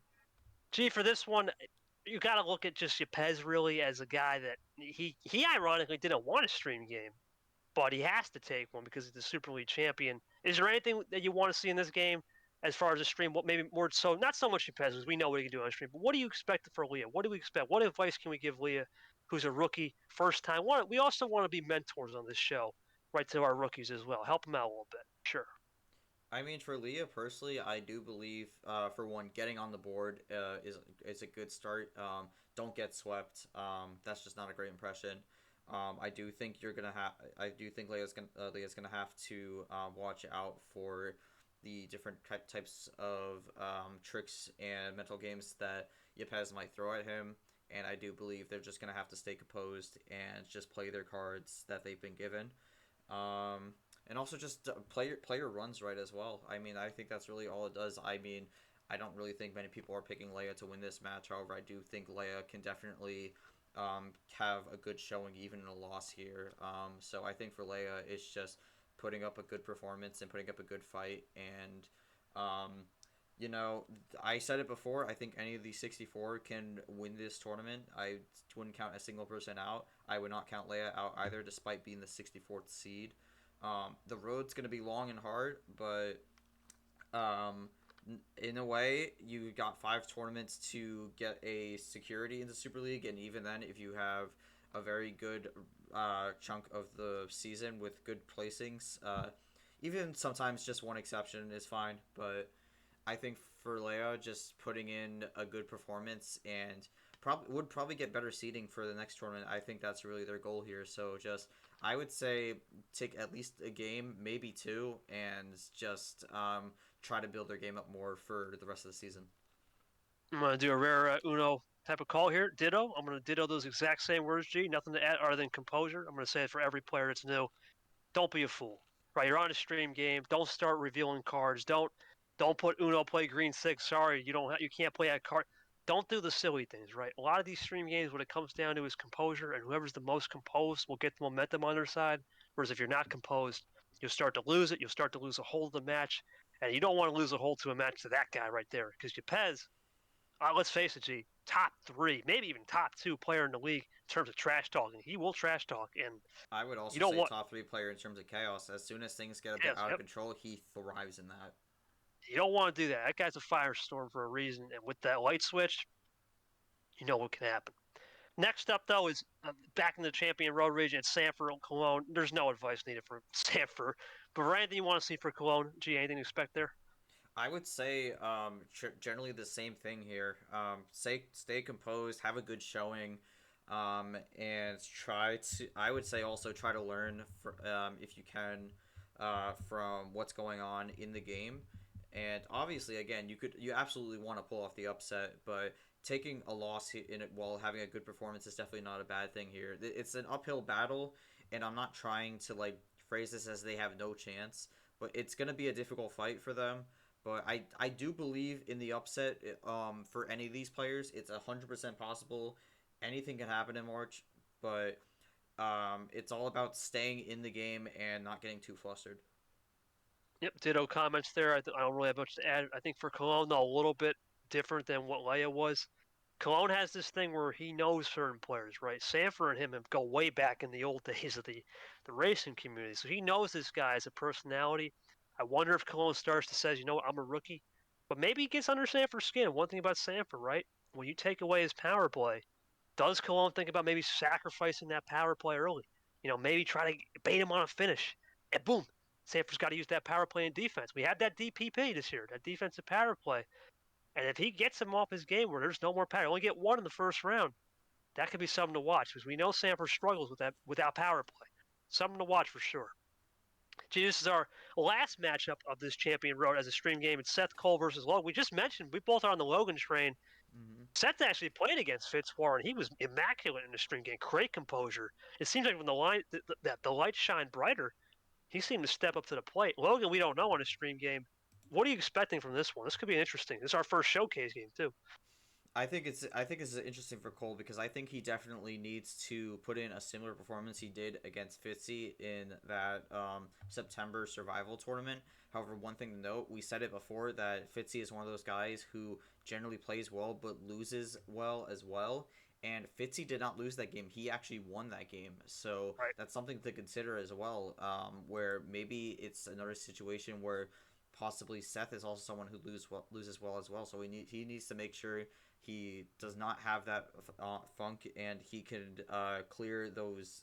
I'm gonna say allegations, although maybe that's not the best phrasing for it. But he's definitely got to show he could pull up and win in a good performance. So that's really what he's got to do. He's got to do similar to what he did against Fitzy, but this time pull out the win.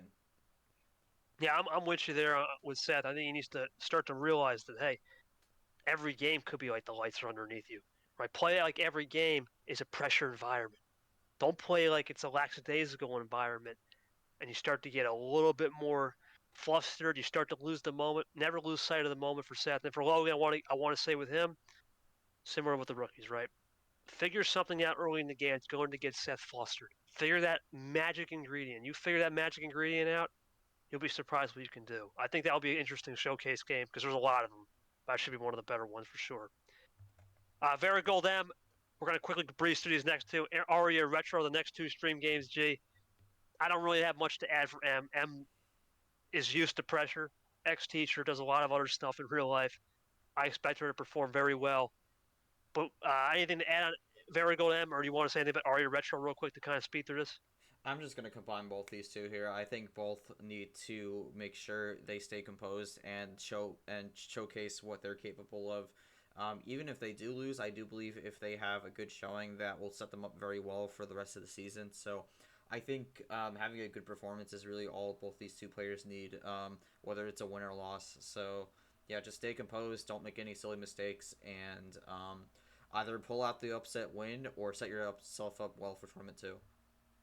And the last one, Brian Bolton. Gee, for this one, this has to be for Bolton especially. Just don't buy into that comedy. Brian loves to have comedy during games, and it doesn't matter Mm-hmm. if it's streamed or not streamed. It's simple. If Jeff doesn't buy into the comedy, he'll be in good shape.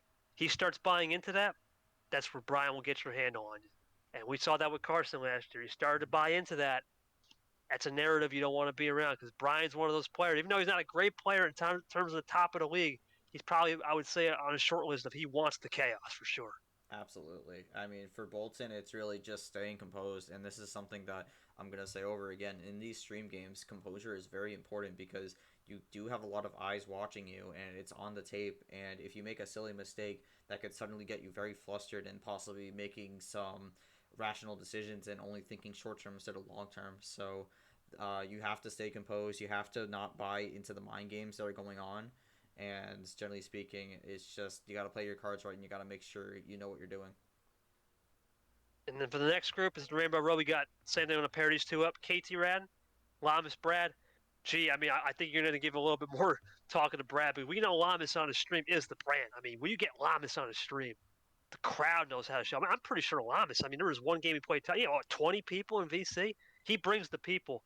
That's probably the hardest guy to play on stream because you know the brand. Thoughts on these two people for Ryan and Brad? You know what me and Lamas can do. I mean, I'm this one I'm actually going to split up because I think this is two different situations. Rodden, again, it's going to be similar to what I've said for Leia and Retro. It's just kind of staying composed and trying to make sure and have a good and trying to have a good first impression here. Don't make any silly mistakes. Don't make any irrational plays, and obviously you try to go for the win. But if you lose, but play well, you're setting yourself up well for tournament two. So for some of these matchups, it's not necessarily about getting the early shock win, but it's just about having a good match and playing well. So as long as they do that, they're setting themselves up well. And but the reason I split these up is because for my world, it's a whole different beast. Cody is one of the most difficult players to play because there's a lot of trash talk going on throughout that game. I was personally someone who was coming in tournament two in April last year. I came in, was not expecting what was going on, and it was to the point where suddenly I blink and I'm suddenly down 3-0, and I had to make quick adjustments to try and mitigate what was going on, and I did to an extent, but unfortunately it wasn't enough, and that actually cost me the set. So it's very important that they have to block it out and make sure that Cody does not get into their heads, and it's a very tough task, especially on a stream. There's going to be a lot of people watching, but again, I'm saying it before and I'm going to say it again. Composure is key in these stream games. So you got to stay composed. You got to make sure you're still thinking your head straight and just can't fall for the mind games, really. Yeah, but we're going to speak about a lot of the same things. This next one, this is another one. Julio Toaster. I mean, he was born into the stream game. It was our first ever real press con. Remember him and Fitzwater? I That mean, is that true. is Yeah, that was it. That was one of the more interesting press conferences, I gotta say. It was. I mean, they were supposed to be rivals, but that was kind of weird because they kind of were friends. But maybe maturity. Fitzy's got kids and Caesar's matured. This isn't the old days. For Toaster Guy, I'm going to take this one, Jay. He needs more than just composure. I think for Toaster Guy, he's got to really think about scheduling more. He needs to think about what's a really good time to get Caesar off a little bit, but also to make sure I'm in the zone. I mean, the Toaster's, I'm going to say it, he's kind of a time traveler. I mean, he's 21 hours ahead of Zanfer, 18 hours ahead of EST. He's going to have that advantage being a day ahead, ironically. But in my opinion, for both of these guys, this should be a good one because this has a World Cup feel. And when you got Brazil, New Zealand playing against each other, it feels like the World Cup. So I expect that game to be a lot of crowd. Who handles the crowd noise the best? Because you know people are going to be talking for sure. G, thoughts on that? I mean, I would agree with you there. Yeah, absolutely. It's just I don't want to say. I'm gonna say this again because it's important, like keeping the composure. But I think also you just gotta make sure you're following with your own strategies to counteract what Caesar's trying to do. So personally speaking, I think what you have to really come into the game is have your strategy beforehand and make sure you execute there. So it's gonna be an interesting matchup for sure. But Toaster guy is definitely someone who has to come in prepared before he goes into that matchup. This next one, G, I mean, it's this one. I feel like out of all the stream games, other than maybe H and Ashley, which we'll get to in a minute, Drip Stingray. This is going to be the electric game. This is where the lights shine bright. Vegas is known for the lights, right? They have the Eiffel Tower there. They've got a crazy setting. Stingray knows a thing or two about the Vegas Strip. I could probably tell you. He probably knows what's up in the Vegas sphere. And Drip is the man for the lights. He loves the karma. He loves the karma. He loves the action. He loves the chaos. He loves the lights. He knows when to shine. Thoughts on this one? I don't think we even need to give advice. I think both these guys know what they're doing secretly. This could be just a classic.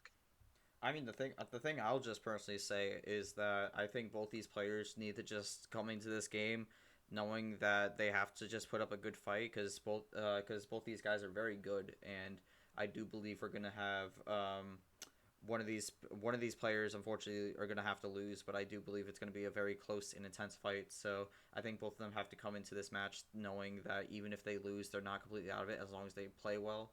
So it's going to be an interesting matchup to say the least, but both these guys want to have a good start to the league, and they'll have to get through each other first in order to do that.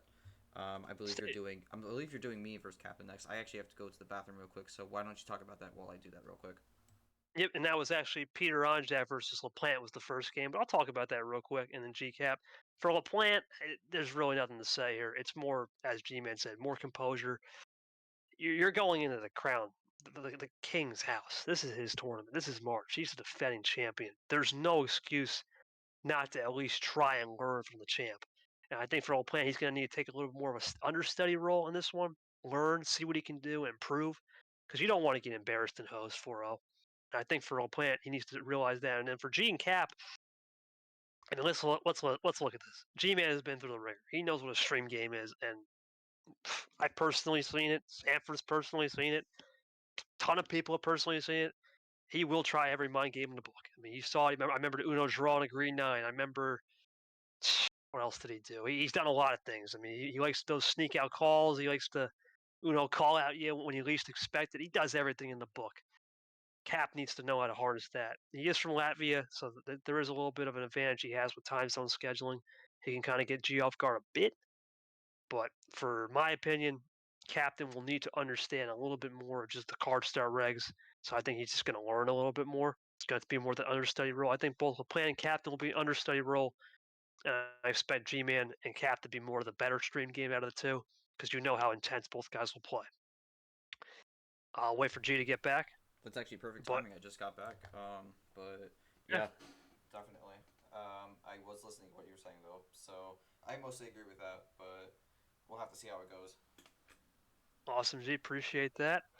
And then the next stream game is going to be similar to Drip and Stingray. It's H. Ashley. I mean, H, I think. No, actually, H was not on a stream game last year. That's right. I don't think my game was not streamed with him, but It was he not. knows what he knows what's like. He knows he's seen Super League games. He's watched them. He knows what it's like. And then Ashley's pure rookie, but I mean, won a real tournament. So to me, this is one of those games that both players are going to be on that level.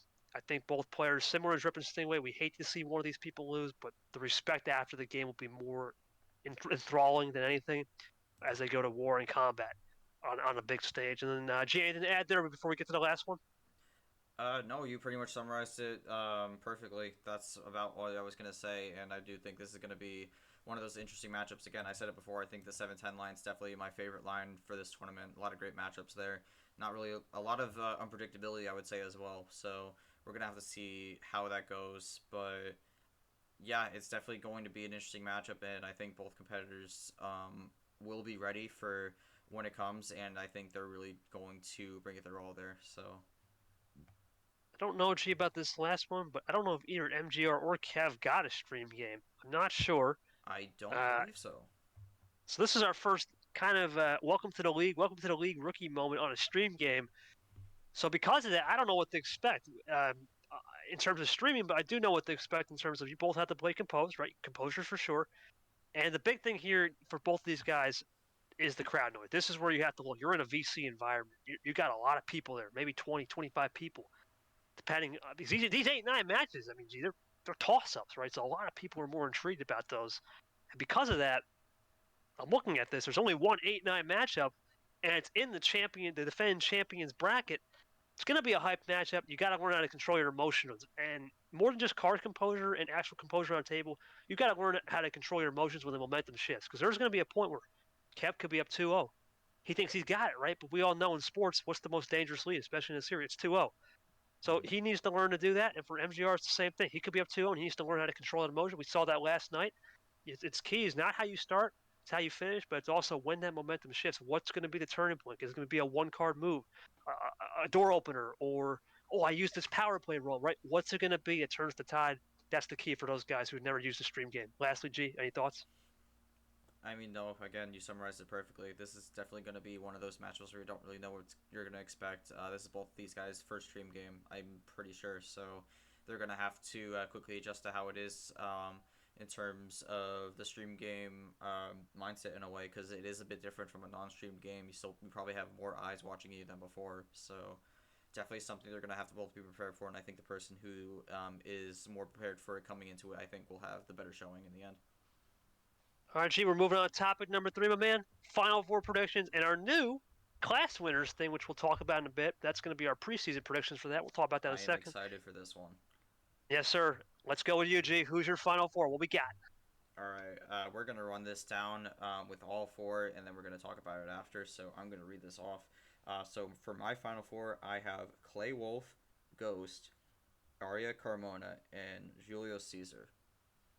All right, let's go with the G. Why'd you And pick Clay from that? I said that wrong. I am going to correct myself. Julio Caesar, not Julio Caesar. I apologize.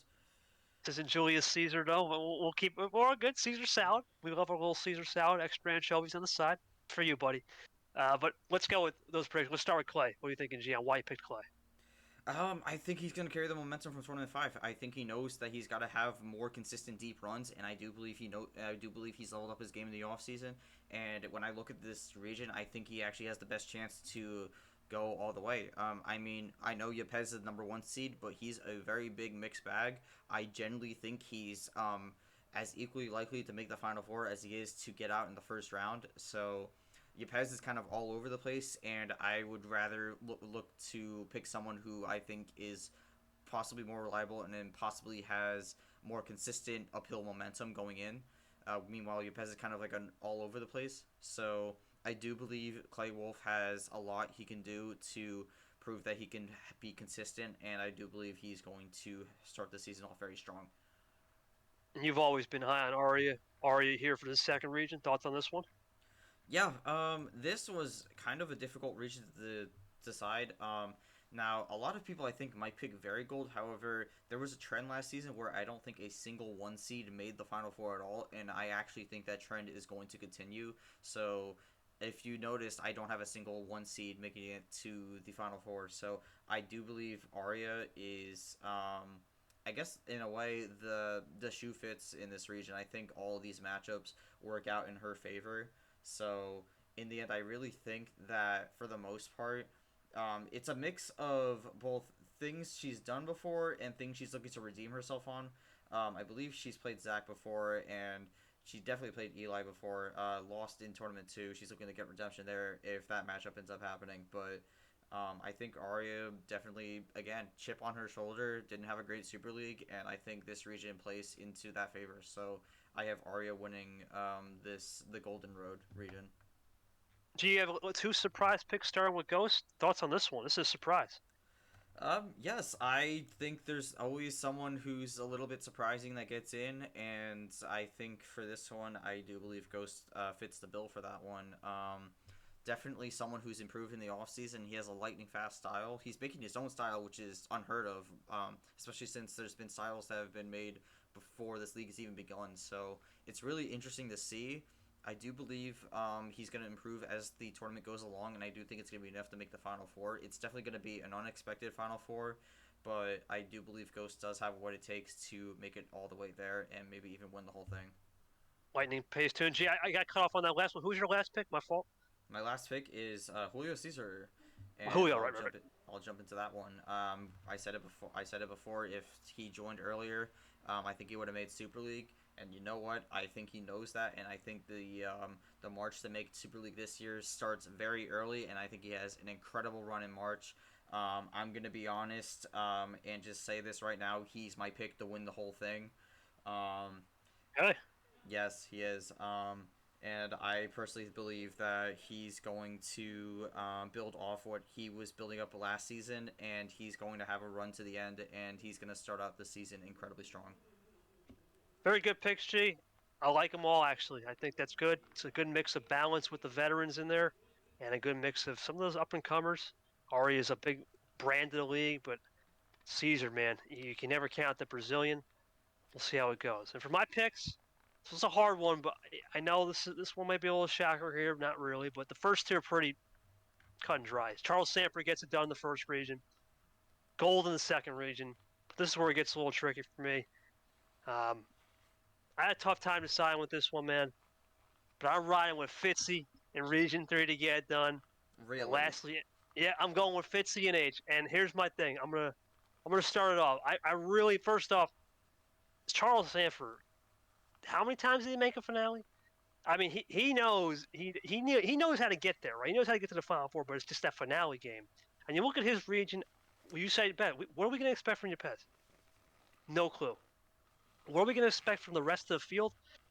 I don't know. I don't know if Clay has enough to beat Sanford in a tank. I think Sanford knows how bad Super League was for him. Similar to Arya, he's going to have a chip on that shoulder. He's going to be turned up. I'm going with Charles Sanford to get out of that first region. In the second region, I just look at this. I think Gold has everything lined up for him. You know, he does not want to be known as that guy who said the R word on stream. We're talking about, I would probably not preface it that because people might think it's something else. I'll say it. He said rigged, which is not a bad word in terms of language, but it's something that KT doesn't like. So I don't want any confusion there.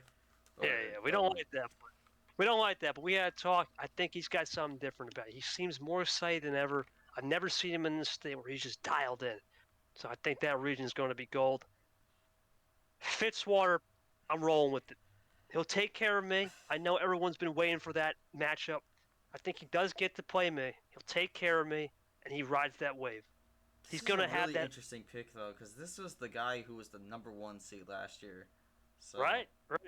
He gets that redemption. I mean, I was the idiot who misplaced him at #1 because I thought he was the guy. And how would have a better story to say, hey, idiot, I'm going to prove you wrong. And he takes care of me. He'll take care of the rest of the bracket. It looks like it could be an easier bracket if he gets past me, too, because a lot of people will beat up on each other at the bottom, including Caesar and Lamas. I got Fitzwater as my surprise. And this is no surprise. Honestly, that's 7-10. Honestly, Fitzy feels like he's doing it a year late. But anyways, go on. Yeah, for real, right?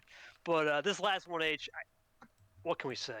I think it's actually a really good sleeper pick. It's a sleeper pick. Everyone's thinking, man, this guy's turned up. But he's got a hard path, right? I mean, he's got to go through you. He's got to go through Ashley. He could he go through Captain, right? And then if you even get paid, you got to go through the champ. You got to go through Peter Andre, the defending March champ. He's got to go through a lot of beasts, as I like to say. I would say Ghost and Vapor are also people you have to watch out for in this region as well. Yep, Ghost and Vapor. There's a lot of people that you can watch out. I think H gets it done. And out of this Final Four, I'm not gonna go with the surprise pick. I know you went with Julio, but I think it's Gold's time, man. I really think. And now it sounds like a boring pick, but he wants to get that off the schneif.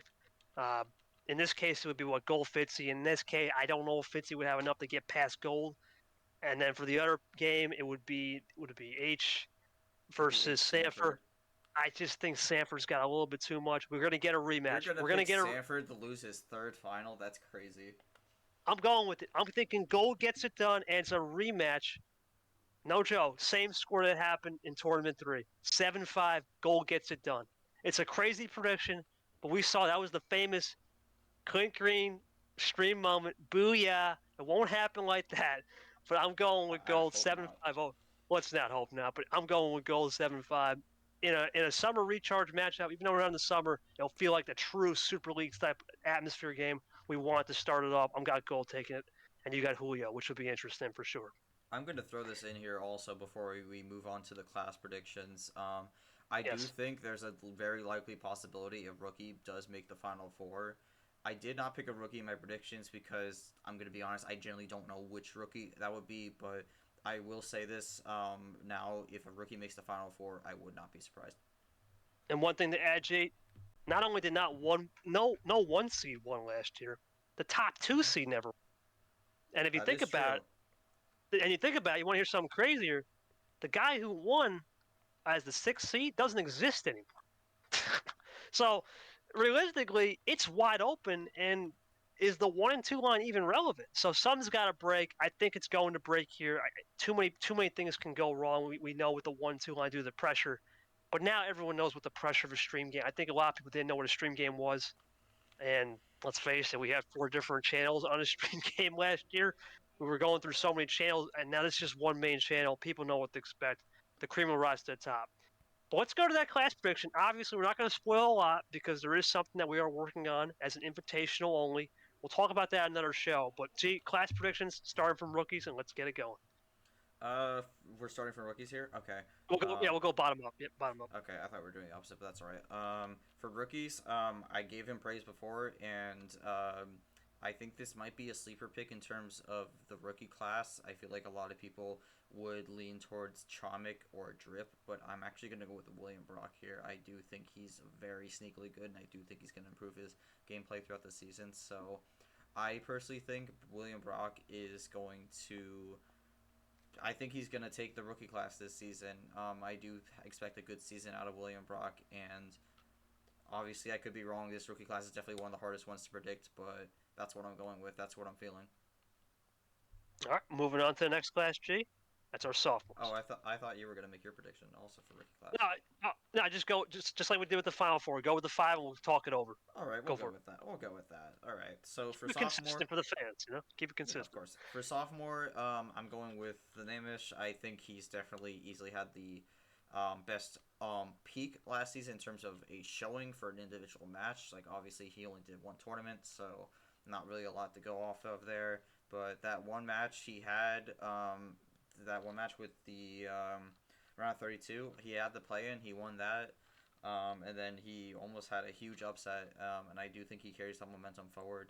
Definitely someone you have to watch out for. I do believe he takes the sophomore class. All right, next up is the vets, big class here.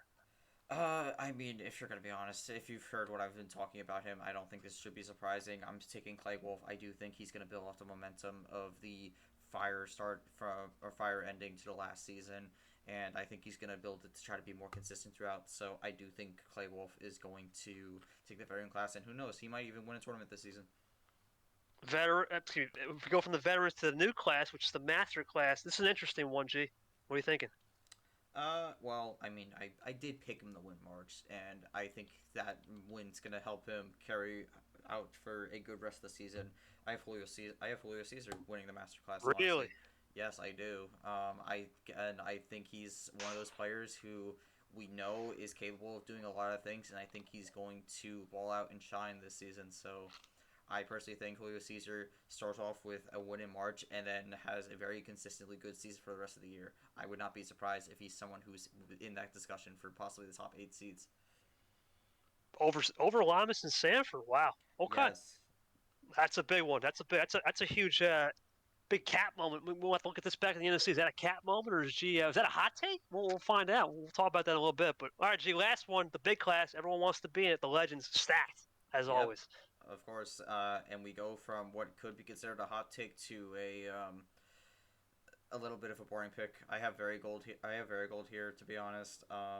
Again, I think he has a chip on his shoulder. So he's got something to prove to make it back to the finale. And I do think he's going to have another good season here. So instead of debuting in Tournament 3, I think he's going to put together a full season, and it's going to be very good. And I actually do think he won't win a tournament all season, but I do think he's going to be up there very consistently. So I have gold winning it, and these classes are determined through, I believe, the best average finish. So that's what we're basing this off of. So these are the people who we think in each class are going to have the best average finish. Correct, and that's for regular season only. Super League does not count. That is just a off season. That's the playoffs. That's the Doesn't postseason. It's the postseason. That does not count. Only regular season, and then we'll talk about the Invitational. Probably somewhere around Tournament 2 time, Tournament 3. My predictions, G, are a little bit different. Obviously, you mentioned Drip, and I just love Drip, man. This guy, the amount of experience, he just has so much experience in the league. However, I believe the winner of Drip Stingray, it's going to be a hot take. Whoever wins this could be something down the line. T5. I'm going to talk about a hot take in a minute for a league hot take. But I think Drip gets it done. He is a rookie. He has the most experience out of all these rookies, even though he's technically, a rookie.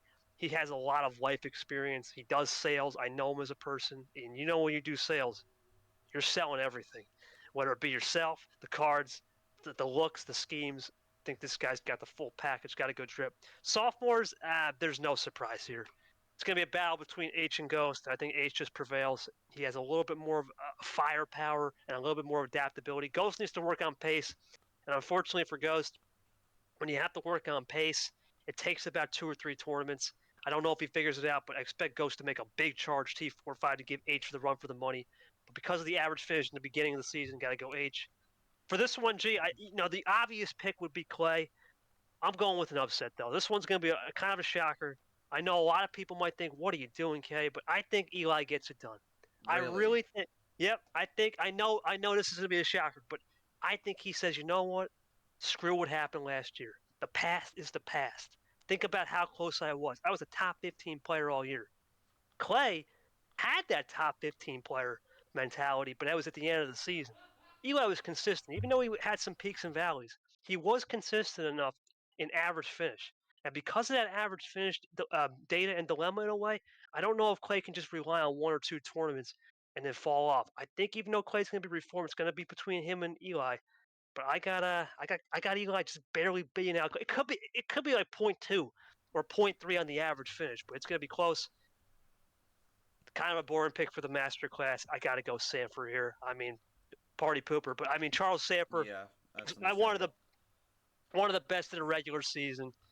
This isn't the postseason, right? Power play exists, and he's always been really. I know everyone says, "Oh, the experimenter, man." Yeah, but experimenting at this point would mean it'd be brutal for him to experiment, knowing there's a double buy on the line, which is our next topic coming up on Super League. But I think it's too brutal. Sanford gets done; he runs the gauntlet. And then for the Legends class, not a shocker here. But this is going to be between Varigold and Aria. I think Aria gets redemption, though. I think even though Varigold, in my opinion, will win the first tournament, Aria will have more of a consistent season. You cannot argue with 3 Final Fours. You cannot argue the fact that Aria Carmona was the number 2 undisputed seed last year entering the Super League. Undisputed, in my opinion, one of the best regular season styles in the game. Aria gets it done. Might have a little bit of a tough March, but after that, figures it out and comes out with vengeance. Those are my 5 picks, G. Very good list, though. All very solid picks.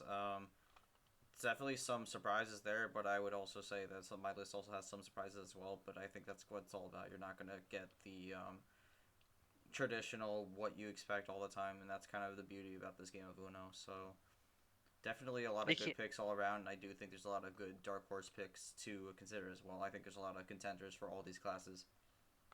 As the old saying goes, G, if you go chalk, you might as well erase the board because it's just not going to happen. You can throw a name in a blender and he'll come out with a winner. You'll have a better chance of maybe picking like a pick 3 than a pick 3 lottery than who's going to win March, because that's really how stacked March is for sure. But G, we go from the regular season to that said postseason format. Opa, we're going to Greece. We're going to Athens 2024. I want to say a big congratulations to Sean Hart on the winner in terms of just picking the city and the country. Congratulations to Art. He got Greece. Great format, buddy. 20 years ago, Great Athens. diplomat of Athens, despite not being a citizen of it. Yeah. I mean, it's unbelievable to think that 20 years ago, we had the 2004 Summer Games. Now we're going to reinvent that in our own style in 2024. We're bringing it back. But what's your thoughts on this Super League format? I mean, Sanford created it. Sanford. He won the format. He won the format where he created it. But just your thoughts on the graphic you have here. Maybe we can even post it in comments or something. We'll do that. We'll try to get you guys that as well. I mean, you could always join the server as well, which is, of course, linked in the channel description. To see it out, we have a bunch of stuff going on in the Discord server, but I'll just read off what we have here. This is mostly a show for audio because we have some listeners on Spotify, but of course we have the listeners on YouTube as well. But generally like to keep it more audio focused and not have any visuals. Just makes it simpler that way. But No problem. we'll run through this here. We have 16 competitors this time. That's an expansion from the 10 we had last season. So 6 more people are going to get a spot into Super League. We have the usual stuff from last season. 5 tournament winners are automatically guaranteed a berth into the Super League.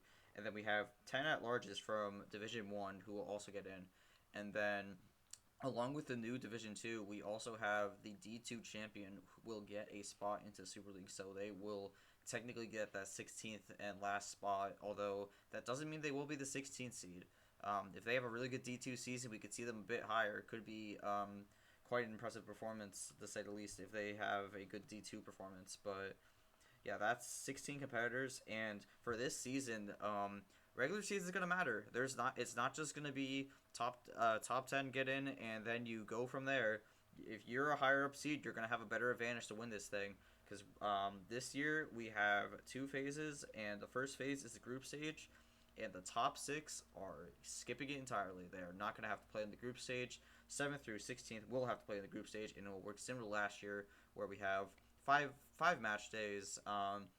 Everyone in each group plays each other, 2 groups of 5, and best of 6. 3 wins, 3 points for a win, 1 point for a draw, 0 points for a loss.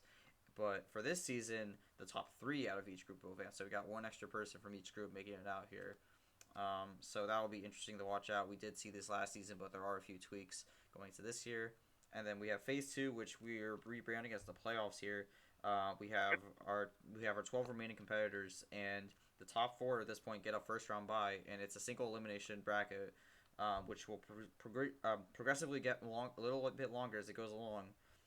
So yeah, we'll have all our 12 competitors remaining go at it. First round will consist of everyone who made it out of the groups in different paths, along with the 5th and 6th seeds, and then quarterfinals will have top 4 seeds and then the 4 winners from those first round matches, and then it goes from there as a single elimination bracket, and from that point forward, whoever wins that bracket just becomes the 2024 MRE UNO World Champion. So it's going to be an interesting format to watch out for this season. Few changes, but overall, I think it's similar to last year. It's definitely not the same, but you could definitely see some overlap from the last year, which we like to see. Yep, there's a couple format changes. Obviously, still the same old. We got to pick a bye week in the group stage, right? And of course, no power play. Top 3 advances, G said. And we do have that, I guess you could say round of 12 or first round, whatever you like to call it, of the playoff single elimination. No power play. It's a best of 7. And then for the quarters and semis, it's basically the same thing as what you saw last year in the Final 4. But this year, G, a best of 11, 2 power play game. And we saw a 3-hour stream on a best of 9. That's going to We be the must be final. yeah, we're talking. We could see a 4-hour night. We're ready for that. That's going to be the last game of the season. Should be a fun one for sure. All right, G, enough of this talk, man. It's time to unveil our preseason top 15 D1 players and a D2 champ in the field. We're going to start with you. What are we thinking? All right. My list is unordered because if I had to order this thing, this would take forever. So this is basically who I believe is going to make Super League at the start of the season. Obviously, don't have all the info, but we're gonna see how it goes along as the season progresses. But preseason prediction here. I'm gonna start with some of the obvious ones here. I think Varigold. I think KT, Onjack, Carmona, and Sanford. I think they all make it with relatively no issues. Obviously, they could miss it, but I would say it'd be unlikely. I'm going to throw myself there as well, and Diego Yepes. However, Yepes, again, I think he's a mixed bag. However, I don't think it'll be enough to cost him a Super League spot, but I'm not really sure how he's going to do. I think he could be someone who's on the lower half of the seating, so we'll have to see how that goes for him when it comes to going back to back. And then we got a few. We got the more interesting picks to start out. We have Clay Wolf. I do think Clay is going to make it. Do you have any thoughts on that? Clay's an interesting player. He needs to evolve his game. I think he will. Top. I think he could be. I think he can fight for the top 10 if he really understands and studies the film. Which is we didn't even talk about that. But as you start to get more games this year, more stream games, he'll understand film. I think he'll take a duck like the water. He'll like the stream game mentality. He'll like the fact that you can study a little bit. He'll make it for sure on your end. But I don't know, man. I don't know where he could fit in because you are missing one, which we'll talk about in a minute. That could be controversial. But keep going. There is one person I have not mentioned yet, so we'll keep going though. Next up, I'm going to have a few people who I think some people will definitely predict to make it. I have the Namish and also Julio Caesar, which I preluded to, of course. I do think he's going to win March, Right. so therefore he'll make it. So I think those two will make it in as well. Any thoughts on that? Nah, Julio's a really good pick, and for the most part, I'm looking at your list right here. I think a lot of these players have just evolved their game, and yeah, I don't know. I think H is just another one of those players just evolved his game, and he's a technical guy in my opinion. And with technicalities comes a lot of reward. I think H will be someone to watch. He'll put in the work to where he'll easily make the field. And I wouldn't be surprised if he fights for maybe not top four, but he could be an outside sleeper for a 5-6, which would give him that first round bye and avoid the group stage for sure. Yeah, and then we're going to keep going here. I believe I have listed 10 names so far, so we got 6 spots left, 5 from D1. I'm going to start this off with an interesting one. I think Drip makes it. I think Drip Yeah, is one of the rookies who will make it. There's a lot of hype going into the season. I do believe that hype is real. I think Drip's going to have a good season. I think he's going to make it into Super League as a rookie, take advantage of the expanded field, and definitely put on a good performance. And we're going to keep it rolling on the rookie train. I also have Chomik making it in, and this might be a bit of a surprising one. I also have Nick making it in. I do believe we're going to have one person who comes out of nowhere and makes it in after an incredible run and an incredible season. Nick has not been talked about a lot at all. I've watched how he's someone played, and I think he's someone who definitely has some of the ingredients to have a really good season. Definitely not someone a lot of people are talking about. And however, I think with this Super League, you're always going to get one or two people who people really were not expecting at the start of the season. Kind of sort of similar to a Ricky Stenhouse Jr. or Michael McDowell. If anyone who follows NASCAR, although then again, I always pick Michael McDowell to make the playoffs, but that's just me. But yeah, I think that Chomik also Chomik's another person who a lot of people think is going to do well, and I think he will do well. So I have 3 rookies making it in, being Drip, Chomik, and Nick. So that leaves me 2 D1 spots left, and we are really running out of people here. There's a few big names I've not mentioned. I have not mentioned Cody Lamas, who made Super League last year. I've also not mentioned Jesse Turner, who was in that top 15, along with Eli Gabret. Have not mentioned those people yet. And Vapor too. haven't mentioned Vapor. And I also haven't mentioned other guys like Fitzwater and Sean Art as well. And even if you want to, you could also include some of the rookies here who have been hyped up as well. So my second last spot, I think I kind of preluded to this earlier. I do think all the class winners do make Super League, so I do have William Brock making it in. I do think he's going to have a good season. I do think there's a lot he has to play for, and I don't know where he's going to end up. He could be in that top 6 conversation, but I also think he could be on the lower end. However, I do believe William Brock's going to have a good season, and he's going to do enough to make it into the Super League. So, in terms of D1, that leaves me with 1 spot left. So, I'm going to eliminate a few names here. I don't have Cody Lamas making it. That's going to be a big shock. That's a I don't shocker. have Lamas making it. I think something's going to happen throughout the season, and it's going to be nagging, and I think there's some issues with Lamas in the offseason. I haven't seen a lot, and I think there's a little concern. And I did say before, I think one of the people who made Super League last year that's competing this year is not going to make it. And personally speaking, I think Lamas is my pick. And obviously, I don't hope that's going to happen. I obviously would love to see Lamas in the Super League, but there's going to be shocks, and unfortunately, that goes for both sides of the coin. And I think Lamas is unfortunately going to. I think he might barely miss out. He might be one of those first two people out. So it would be a very shocking and unfortunate end to his season. But I do not have Lamas making Super League. I also do not have Eli making Super League. I had him making Super League at the beginning of the season. However, I think this offseason has been a very difficult one for him, and he's got a lot of stuff going on.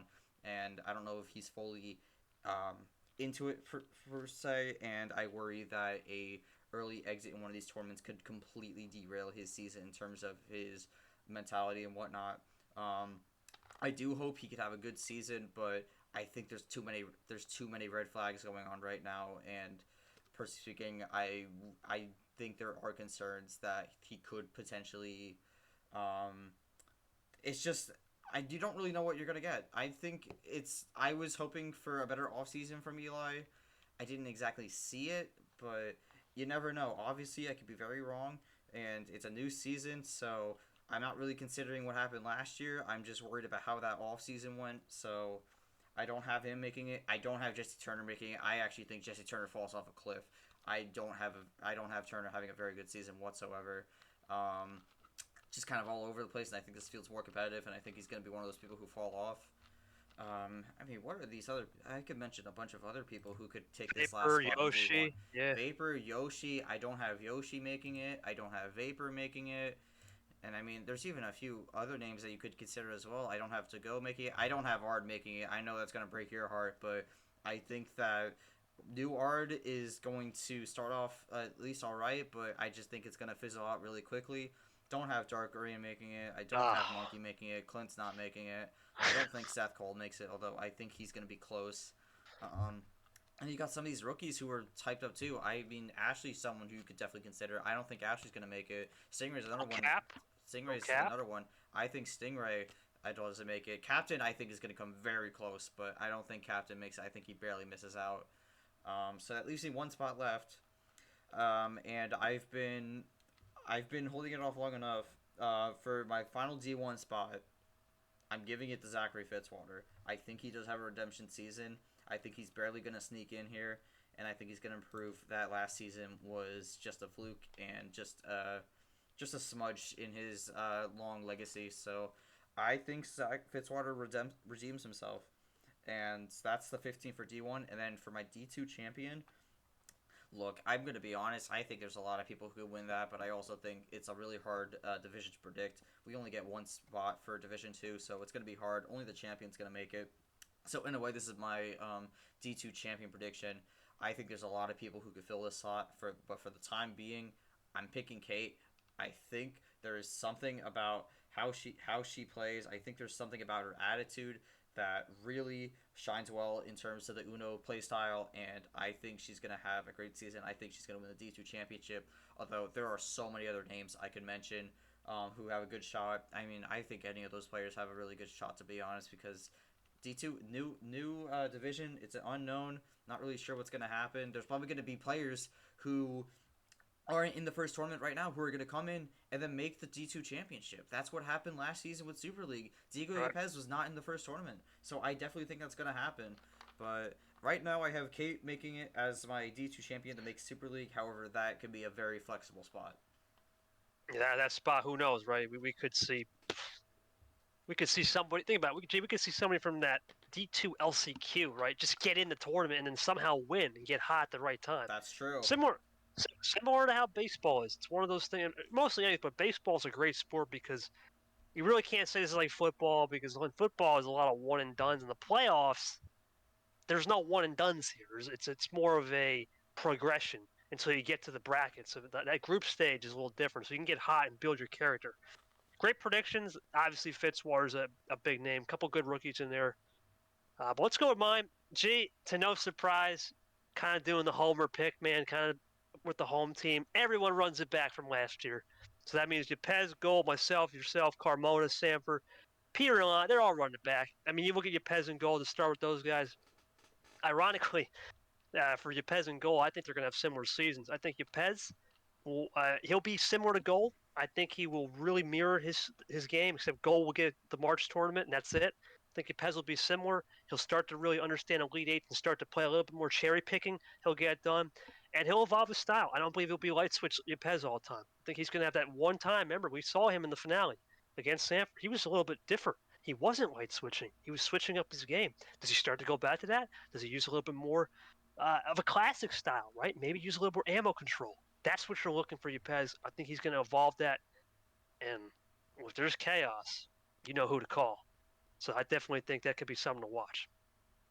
Obviously, for myself and you, Stanford, we all play very similar styles. I just cannot see anything that would that progress us from not making it. We're too similar. We all play like ABC. In this case, it's A1, A2, A3. Very similar games, chess-like, but can also have very good eye candy. We're all making it. Carmona and Peter. Now, you would never think they would be paired together, but I like both Carmona and Peter because Carmona plays a very, let's finish the game in a long run, draw back when needed, really knows how to use that adaptation. And for Peter, I really think, I know we have him on the decline. I personally don't. I think Peter understands that number efficiency is just one thing. It's not everything. If you can be more number efficient in the regular season, that's great. But he finds something in tournament 4 and 5 when it's really clutch time. He pulls a little bit more pace management out, not so fast all the time, knows how to moderate it. He'll get it done. And then lastly, I know you don't have Lamas, but I'm always thinking Lamas has the brand, right? When there's something needed for Lamas, he pulled out something different in Super League. He didn't look like random llama. He really looked composed. We all thought he would be random and a wild card. And he's got that ace in the hole. He's been through a debate. He's been through the ringer. I think he's battle tested enough to get in the field. I will say though, for Cody, he will be a fringe player in terms of making the top 10, but he's going to safely make it. I don't know if he'll be a buy player, but when you get him in group stage, he will get back to the top. All right, so now we're going to start with that's already half your field. So at the field. Yep. And so we got to start thinking. We'll start with some rookies. And no surprise, two of the rookies, we've mentioned them, Drip and Chomik. Look at Drip. Drip is a absolute stud. Absolute stud. You know what he's going to expect. He's got the hype. He's like Lamas of last year. I could see him making a Final Four 1 or 2 tournaments in, and he's got it. Right, he'll fall off a little bit. He'll have that humbling moment, but he responds in a big way. I got him making it for sure. Chomik from China. You better know how to adjust to that time zone, man. I don't think a lot of people have been to Asia. They don't know what that's like. He's got something different. You got to remember, too, G, he's playing during Chinese New Year. When we start the tournament in March, Chinese New Year is happening. That's big. That's gospel out there. That is the biggest event in the world to many people. I'm not sure how that's going to help with Uno, but all right, go on. It's not sure if it's going to help with Uno, but it's the motivation, right? You're playing for country pride. You're playing for China. I think that's just going to be a big propeller for the first tournament and the next tournament. And because not a lot of people can adjust to his time zone, I think he's going to have an advantage in those first 3 tournaments, builds a buffer, and skates by tournament 4 and comes in clutch T5 will get it done. And gee, this last one, it's lonely in my mansion, boss. Give me Nam. I'm telling you right now. Yeah, I like this kid a lot. This kid is 14 years old, okay? I want to keep this into perspective. When you're 14 years old playing a stream game in a semi-pro, let's not call it professional, semi-pro league, right? And you've got all the lights and the bright stars. What are you going to do? Are you going to be above your class and be mature beyond your years, or are you going to falter? I think this is his time, man. I don't know if it's going to be tournament 1 or 2, but T3 through 5, he figures something out. Maybe it's pace. Maybe I got to flip the strategy a little bit. Maybe I got to say, you know what, let's play some mind games. He's going to be wise behind his years. He won't be a player that's going to shine right away, but give me T3 through 5. He's going to build that resume. He squeaks in. I'm not going to say he's going to be the guy, but he squeaks into that 14-15 line for sure. He's my surprise rookie. It is interesting. We got a surprise. You want to react, G? You sound like you want to say something. Go for it. No, I just think that's a really interesting pick out of the rookies, honestly. He's someone who's starting on that 8-9 line, so we don't really know what to expect. So it's a bold pick, but I'm not going to act like I didn't have any bold picks in mind. I picked Nick to make mine. That's definitely my bold pick, so I'm just guessing Nam's your bold pick here. So it's an interesting one. That's all I got to really say here. Well, I have some bold picks left out, but yeah, it is a bold pick. The one thing I will say about Nam, though, he is young, right? And when you're that young, it's going to be about just understand you're playing with guys twice your age. There's guys that are probably playing. The youngest person to make Super League, also, right? Absolutely 14. Unless Rana somehow wins D2. But yeah, D2, yeah. She's only 13. So there's young people in this league, man. We have 13 to 33, 20-year age difference. And because of that, I just think Nam, he doesn't know what he doesn't know for sure. Now we move over to just a couple sleeper picks here. You mentioned Caesar. I love Caesar, man. Why are we not having Caesar in a World Cup kind of format? That needs to happen. I think Julio Caesar proves himself in T1 through T4. He won't have the best T5, and that's where it's going to be sucks, but he's going to survive, and he gets through. That's my prediction. He's really good at building that resume. He'll move over. And then the last spot, or last two spots before I do my final spot, I'm looking at H and Ghost. For H and Ghost, look at this. Ghost plays very fast. He plays extremely quick. And that's going to cost him, I think, down the road. And he's going to be like, you know what? That's my humbling moment. I think T2, that's the humbling. He has a good T1. T2 is like, man, I just lost round one. That's it. It's time. He may not play that lightning quick anymore. He might play still quick, but it won't be lightning quick because there's no one quicker than him.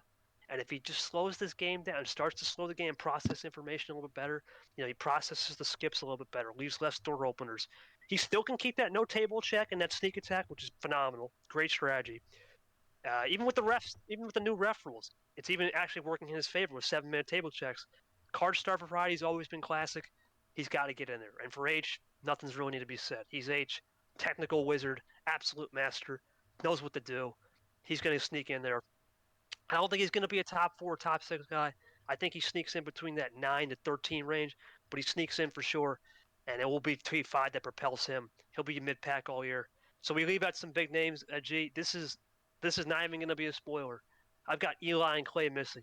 However, Eli will get a better average finish than Clay. It's a little bit of a hot take, but I just don't see enough from either player to make, and here's why. Clay got quick at the last run of the season. You can't just do that and expect to make. This field is stacked. Eli, I think, will be consistent throughout. I think he actually will be top 15 entering the last tournament, but something goes wrong there, and he'll just fit. He's actually my guy. Him and Clay are 16, 17 on my board. They just miss out. And then a couple other people, Yoshi, Vapor. I mean, I love what Vapor's doing, man. But with that card star, you can't rely on 6 card stars. You can't rely on ice cold blue strategy. The blue cards are always going to be there. Try something different. I think he misses out. Yoshi, it's just a matter of can he win a clutch game. He will get 1 or 2, but you know how this league works, G. 1 or 2 isn't enough. You need at least 4 or 5. And in my opinion, that's going to be his detriment. A couple other names. I know you had Fitzwater. I like Fitz. He's a great dude, but I just don't see it. I think for Fitzwater, he's going to have the same story, man. He's going to be really good all season, but he's going to lose those close games. It's going to be tough. And for me, it's just not enough to put him over the hump. And the last one, as you said, you mentioned Turner. I actually had Turner in my original, but he told me some personal info in September. And for T4 and 5, he's not going to be focused. It's a bigger thing in life that's going on with him. God bless the man. But because of that, I don't know if the focus is going to be there. For my final spot, could you have guessed anybody else other than Sean Ard, baby? My man Ard gets I really in. couldn't have, honestly. Come on, baby. It's Ard. The man's been incredible in terms of just card star variety. We know his card star variety is unbelievable. It's easily top 5 in the league. And because of that, he knows when to switch it up from 15 cards down to 7. He knows when to switch it up from 7 to 10. Ard can lose a game on 10, right? Okay, go to 12. Oh, I won on 12? Great, perfect. It's off the board. He knows how to keep that mental focus with the cards because he's a ref. And because of that, he squeaks in. I think he'll be somewhere around the 13 to 15 line. He might be 14, but he squeaks in. I think he's one of those legends that actually propels himself out of that danger zone. He stays a legend next year because he makes Super League. I'm going Ard. It's a little bit of an upset pick, but I think he gets there. But out of all my picks, G, you got to think the 2 biggest surprises have to be Ard and Nam because I mean, sure. Ard for sure. He was a 2-win guy, and Nam's off the hot shot young kid. And honestly, G, I know we have the hot take segment, but I think Nam and Ard are going to ruffle some feathers. I think that's my prediction a little bit. If they make Super League, they're going to ruffle feathers. They're going to turn into something different. You remember Nam last year? He was kind of talking trash. He's going to be more of a humble kind of guy. He's going to be more like Ty Gibbs in his rookie season. He's going to be more humble about it. But the moment he starts to get that success, it's going back to Xfinity Gibbs, and he's going to start turning some heads, and he's going to start making names. For Ard, he's always a humble dude, right? But he's going to get pissed off at some point, whether it be a game being scheduled. He'll remember. He always never forgets. He's like an elephant. And because he's like an elephant, he's probably going to be playing one of those players. He'll never forget that game against Sanford with power play. And if he meets Sanford, it's war. I know Art like the back of my hand. I feel like Nom's the same way. I've seen these guys. I've seen their psychology. They're going to be different once they get to the postseason, but they'll have humble regular seasons. Those are my predictions. Let's get to that last segment. Let me take a sip of this water. I actually am gonna jump in. I think we're about to hit 2 hours here, so I do think we are running out of time. So I'm not sure if we're actually gonna do that here. If you think we could squeak it in, we can, but we are about We'll to just hit do two one. hours here. But Hot take. I'm going to do one hot take real quick. We'll do one to wrap up the show. Just one hot take. We each get one. We'll start with you because I need to drink this water. Go for it. All right. So for me, I think my hot take is going to be that the person who gets the number one overall seed for Super League this year is going to be someone who was not even in Super League last year. That's going to be my hot take. Okay, that's a good hot take. And I've got, this is going to be crazy.